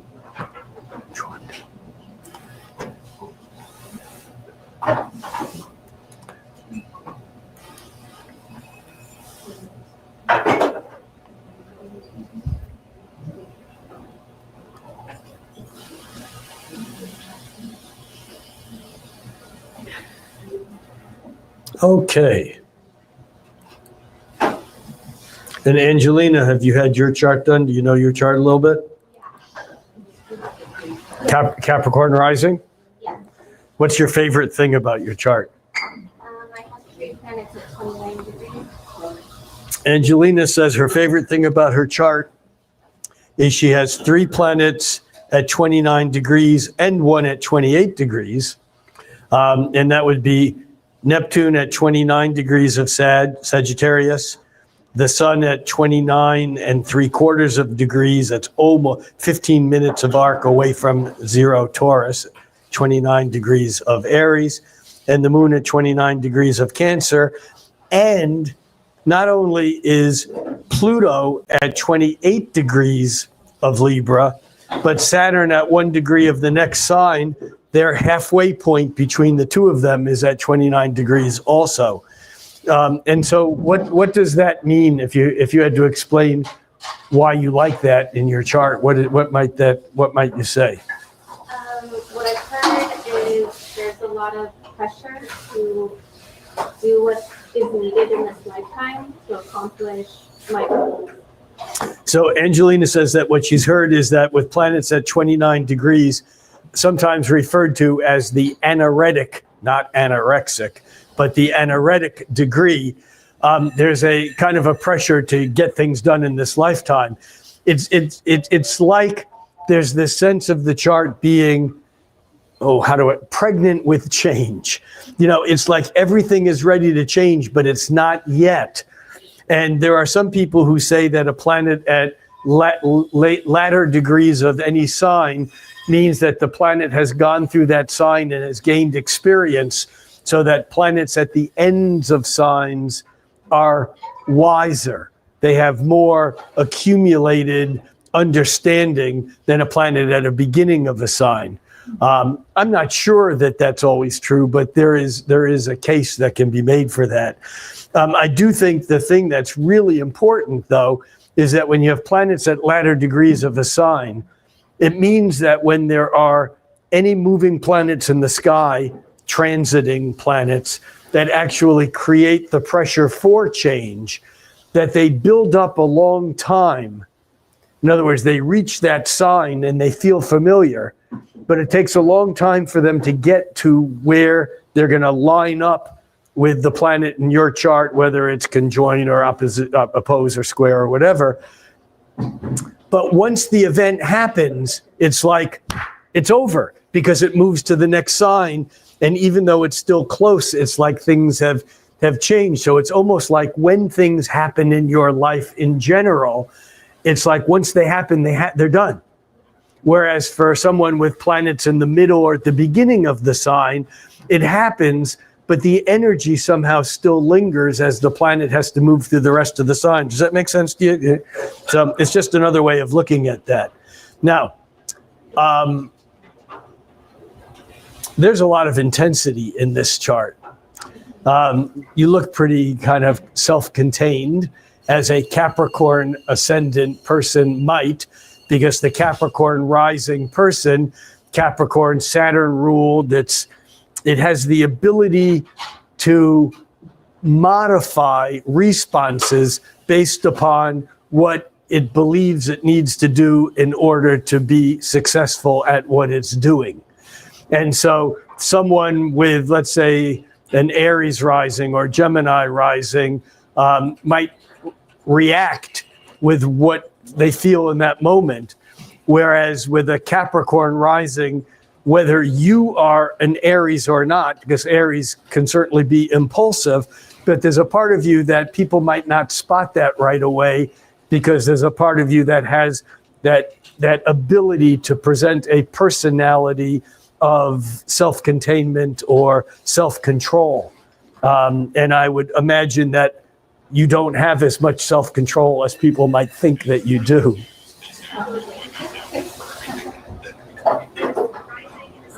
What the hell?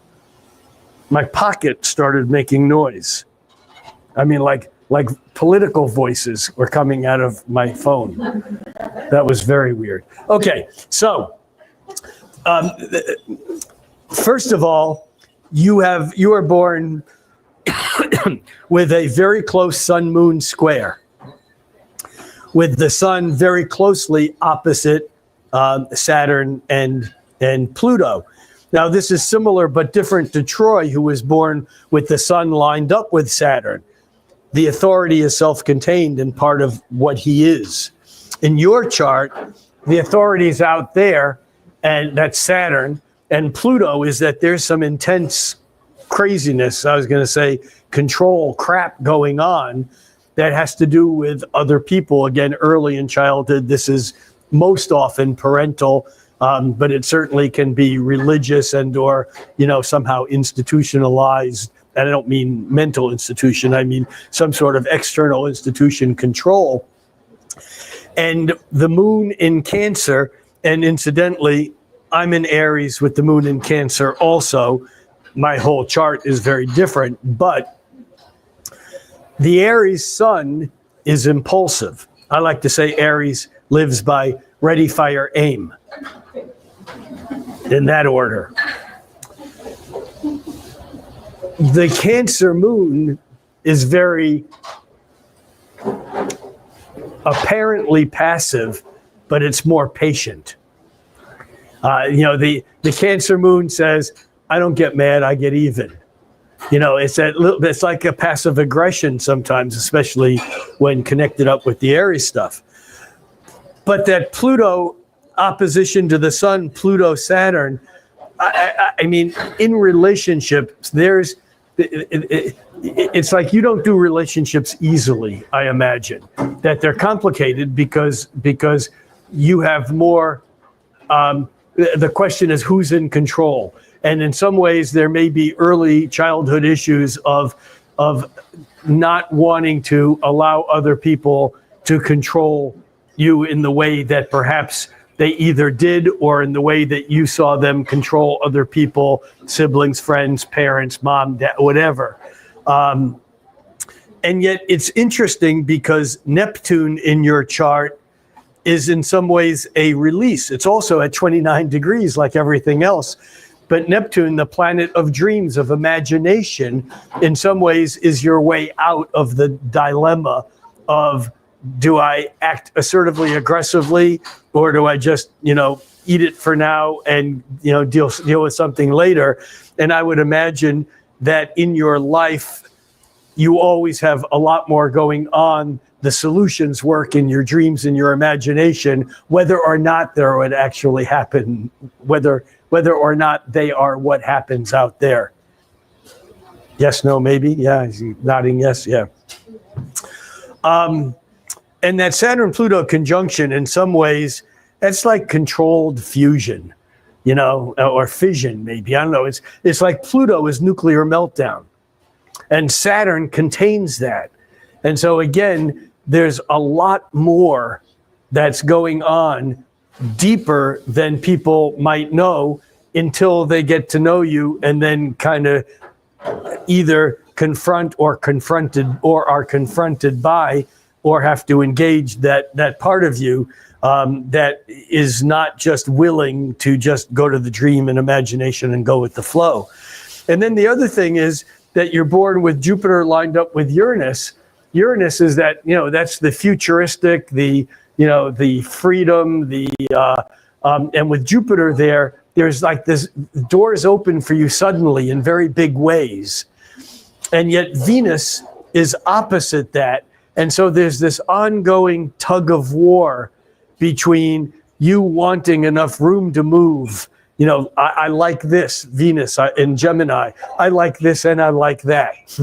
There's that sense of liking the noise, the distractions, the sparkly, whatever it is that's out there. And yet that Jupiter and Uranus kind of opens up doors in very big ways that kind of then pull you through.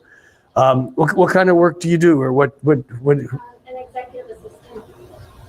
So you're the kind of person that if the executive that you were assisting was in meltdown, you're the person that they'll say, fix it. Because your chart has almost like these built-in alarm clocks that say you don't need to set your alarm clock because there's always something going wrong that you need to deal with. And I don't mean wrong and negative. There's just always things happening, and you're just really good at crisis management. Yeah. That makes sense.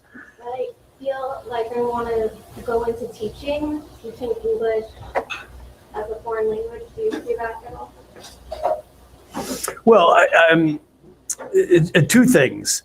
I see teaching in general, even if you're in crisis management for someone else, because what you do demonstrates how to interact in the moment. And I think that teaching for you really would lean on the Cancer moon of the empathetic, wanting to take care of or create a space for people to feel nurtured or seen, more than just teaching them mechanically. I think that that's an important piece. Plus, the Capricorn rising, we talked before about Troy's Capricorn moon, and your Capricorn rising in some ways wants something ultimately that has stability and something that you can master. So yeah, I mean, I think as I look at your chart, whatever you put your mind to, you probably could master.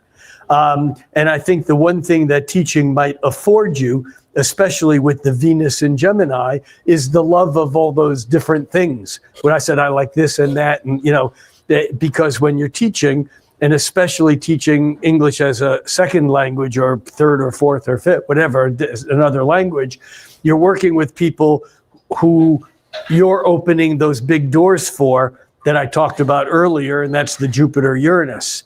So, yeah. And it also seems to me that over the next few years, and I don't mean like today, tomorrow, even this year, next year, but over the next several years, I think that a lot of what you're doing now is still getting ready for something that you're going to be doing for a long time after. What you're doing now may be fulfilling your needs, and it may be giving you the ability to learn other things and to gather resources. But I really think it's when, about 3 years down the road, when Saturn moves into Taurus, that's when you're going to launch your life project, whatever that means. Move abroad, so you have to see success in. Well, the Jupiter Uranus, that's the big portals that I was talking about before that open completely wide. So, yeah. Cool. Thank you. Yeah, good luck. And Nicole, how'd you do that?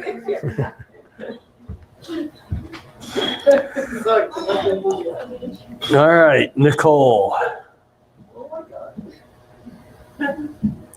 Nicole, you've been coming for a while. Yeah, okay, let's go.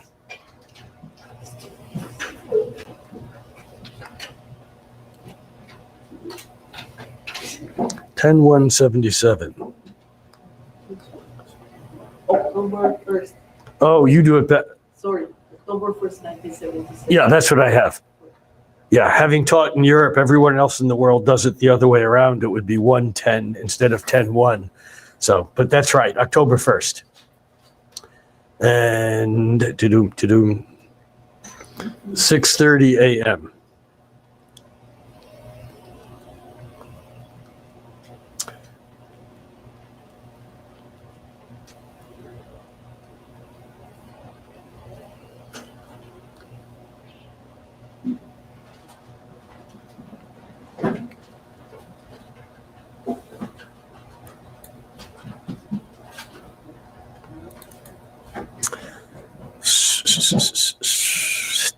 All right.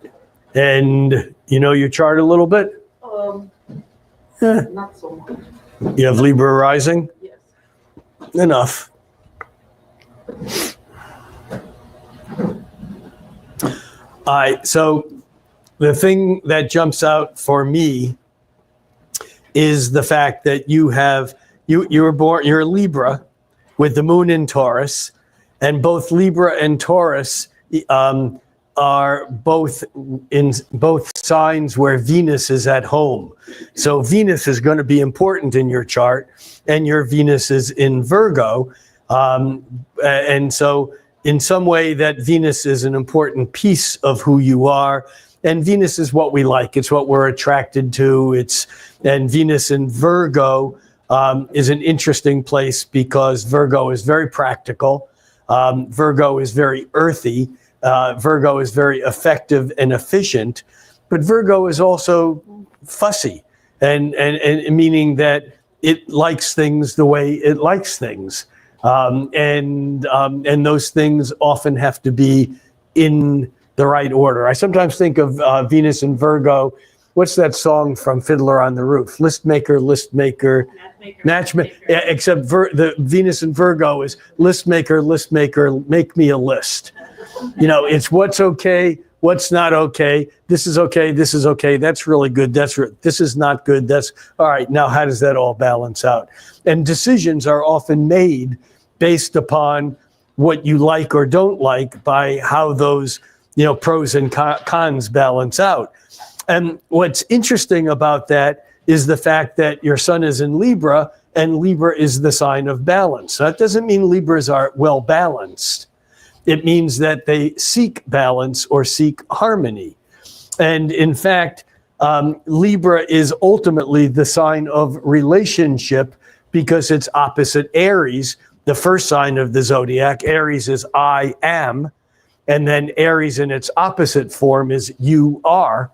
And there's something of this seesaw kind of between the self and the not self that with a Libra rising, there's that sense of wanting to go through life in some way and to find the place of self in relationship with the place of other, whether that's in a relationship itself, or that person might go out into the world and find ways in which that person can be a balance between other people and other situations, whether it's a teacher, a counselor, a diplomat, a therapist, but there's that sense of, in some way, wanting to find ways to make it okay. Now, having said that, you have two extenuating circumstances that are kind of, emphasized. One is the fact that Jupiter, the planet of bigger, better, more, and I'm always reminded of Hippocrates, who wrote that any tonic in excess is toxic. And Jupiter square to the sun is kind of like, gee, if this feels good, two of them will feel better, and it's not always the person who has to be excessive about everything, but there is this kind of leaning toward the potential for indulgence, towards the nice things, whatever they are, which goes back to that Venus, and Venus in Virgo is always going to be wanting to put things in balance, to not do too much or take things too far. But here's the other thing, is that when you were born, you were born at sunrise, and the sun is close to Pluto, which is just about barely rising also. So there's a part of you that in your personality as a Libran, instead of coming off just sweet and harmonizing and everything's okay, there's a part of you that also has what I like to call the analyst, the person who's kind of figuring out everything and has a perspective, and can be very intense in interactions. And I would think that someone with a Libra sun joined up with Pluto early on in life learns how to hold that Pluto energy at bay, only because when you're Plutonic, a lot of people seem to go, I didn't realize it was so late, I gotta go.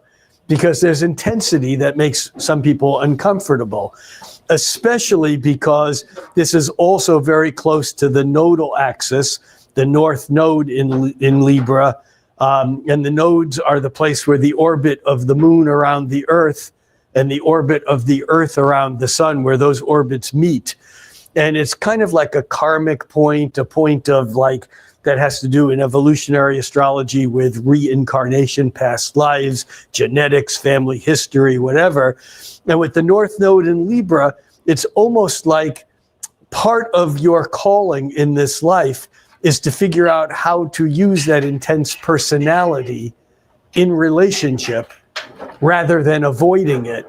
Because in other lifetimes, for example, with the South Node in Aries, you may have been such a strong individual that relationships just weren't part of the equation, because you had to take care of what you needed to take care of, regardless of what someone else in a relationship might have needed. And so in some ways, I think it's easy for you to go back to that place where I don't need relationships, I just can do what I need to do because this is what I know I am and what I know I need. And yet the real kind of mission statement of the soul's purpose in this life is to figure out ways in which you can take that intensity and bring it into a relationship or relationships or into you as intermediary, without being destructive. Not that there's inherently a destructive nature to it. And again, the key player in all of this becomes the spirituality, becomes the Neptune, becomes the art, the creativity, the dance, the music, the something in here that in some way makes that whole thing easier. Is any of this making any sense to you? Totally or none at all? Totally. So tell us something about what you relate to in that. Anything. You're right, I'm so intense. Some people consider me very intense sometimes, so I totally agree. I have to find the balance. The other thing that I see, though, which is I think a helping agent, is in Angelina's chart we had Venus opposite Uranus, which is kind of like, how do I be an individual and be in this relationship at the same time? Whereas you have Venus sextile, that's a cooperative thing. And for you, it's almost like in relationships, you actually get to be who you are. And I think that it's less of a struggle than it is an opportunity for you or for the people that you're with. And then we haven't said anything about the Taurus moon other than the fact that it's the whole relationship to Venus, because the Sun and Pluto in your ascendant and North Node is in Libra. That's a home of Venus. And the other home of Venus is where your moon is in Taurus. But your moon is harmonized. You can see that thick blue line to Mercury, also in Virgo. And Mercury loves being in Virgo because it's intellectual, it's mental, it's intelligent. And Mercury in Virgo is a very functional form of intelligence, often language oriented, often oriented towards communication. And yet, because it's harmonized with the moon, I think that communication becomes your strength as to how you communicate the what you feel and the who you are in a way that maybe does take the pressure off some of the other stresses. Does that make sense to you a little bit? Yes. And also, as long as we're talking about Uranus, since Uranus is moving into Gemini, we'd have to go back another year or so prior to Troy, and maybe more like 3 years ago or 3 to 4 years ago, when Uranus was lining up with your moon, when everything exploded one way or another. Yes. Yes, is that all we're going to get? Yeah. Okay, I'll take that. Yeah, anything else? One home on Mars, which I don't like. I like your Mars. Really? Yeah, I like Mars in Cancer. Even though traditionally the textbooks say Mars in Cancer is in its fall, because Mars, when it's not in its home sign of Aries, it likes to be in Capricorn because it finishes what it starts. Cancer is opposite Capricorn, and that's considered to be Mars's fall because it's far away from where it likes to be. On the other hand, Mars in Cancer, I think, is a good example of how the patriarchal origins of astrology are fucked up. That we have to pay attention to that, because a functional Mars in a patriarchal society is basically about conquering and taking resources from weaker, opponents or neighbors. A functional Mars goes to war. A functional Mars, expands one's territory by taking over, colonizing someone else's. Mars in Cancer is simply not interested in that, because Cancer is about home and family, and Mars in Cancer is only problematic if you're drafted and have to go to war. But Mars in Cancer is not weak. Just try to mess with someone who has Mars in Cancer. Just mess with their family. Just mess with their home. Just mess with someone they love, and you're in deep doo-doo. I totally agree. My people. Absolutely. But you see, that becomes a social label of like, oh, your Mars doesn't work. You should be more assertive. You should be more aggressive, but that's just someone's label on what's good or bad.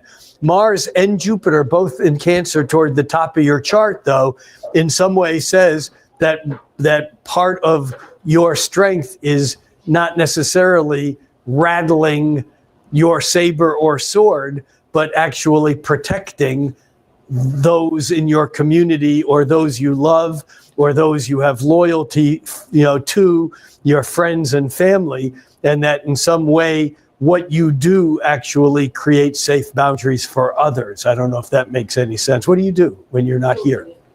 What do you? I'm starting like a master in psychology. So in psychology, for example, when I originally said that the Pluto rising in Libra and the therapist or the go-between, you know, with that whole Libran energy, and Pluto being the analyst with a perspective, I mean, this is ideal for doing not just life coaching, but for dealing with trauma therapy, with intensity. That, I mean, your chart is just built for that. And again, that Mars in Cancer with the Jupiter in Cancer, it becomes a safe place for those who don't have a safe place to go. So I would encourage that work. Yeah. Thank you so much. You are welcome so much. And everyone else, thanks for hanging out for round 2. And just for the record, I've been informed that the last Friday of August, there's already an event that is scheduled here. So there will be no astrology night. The next astrology night will be the first Friday in October. So that we'll just skip next month. So, is there something that I should know? No, are we good? Okay. That's it. Thank you all. I'll see you in a couple months, and I appreciate you being here. If you want to, Lovely to meet you. I'll see you in New York, maybe. Okay.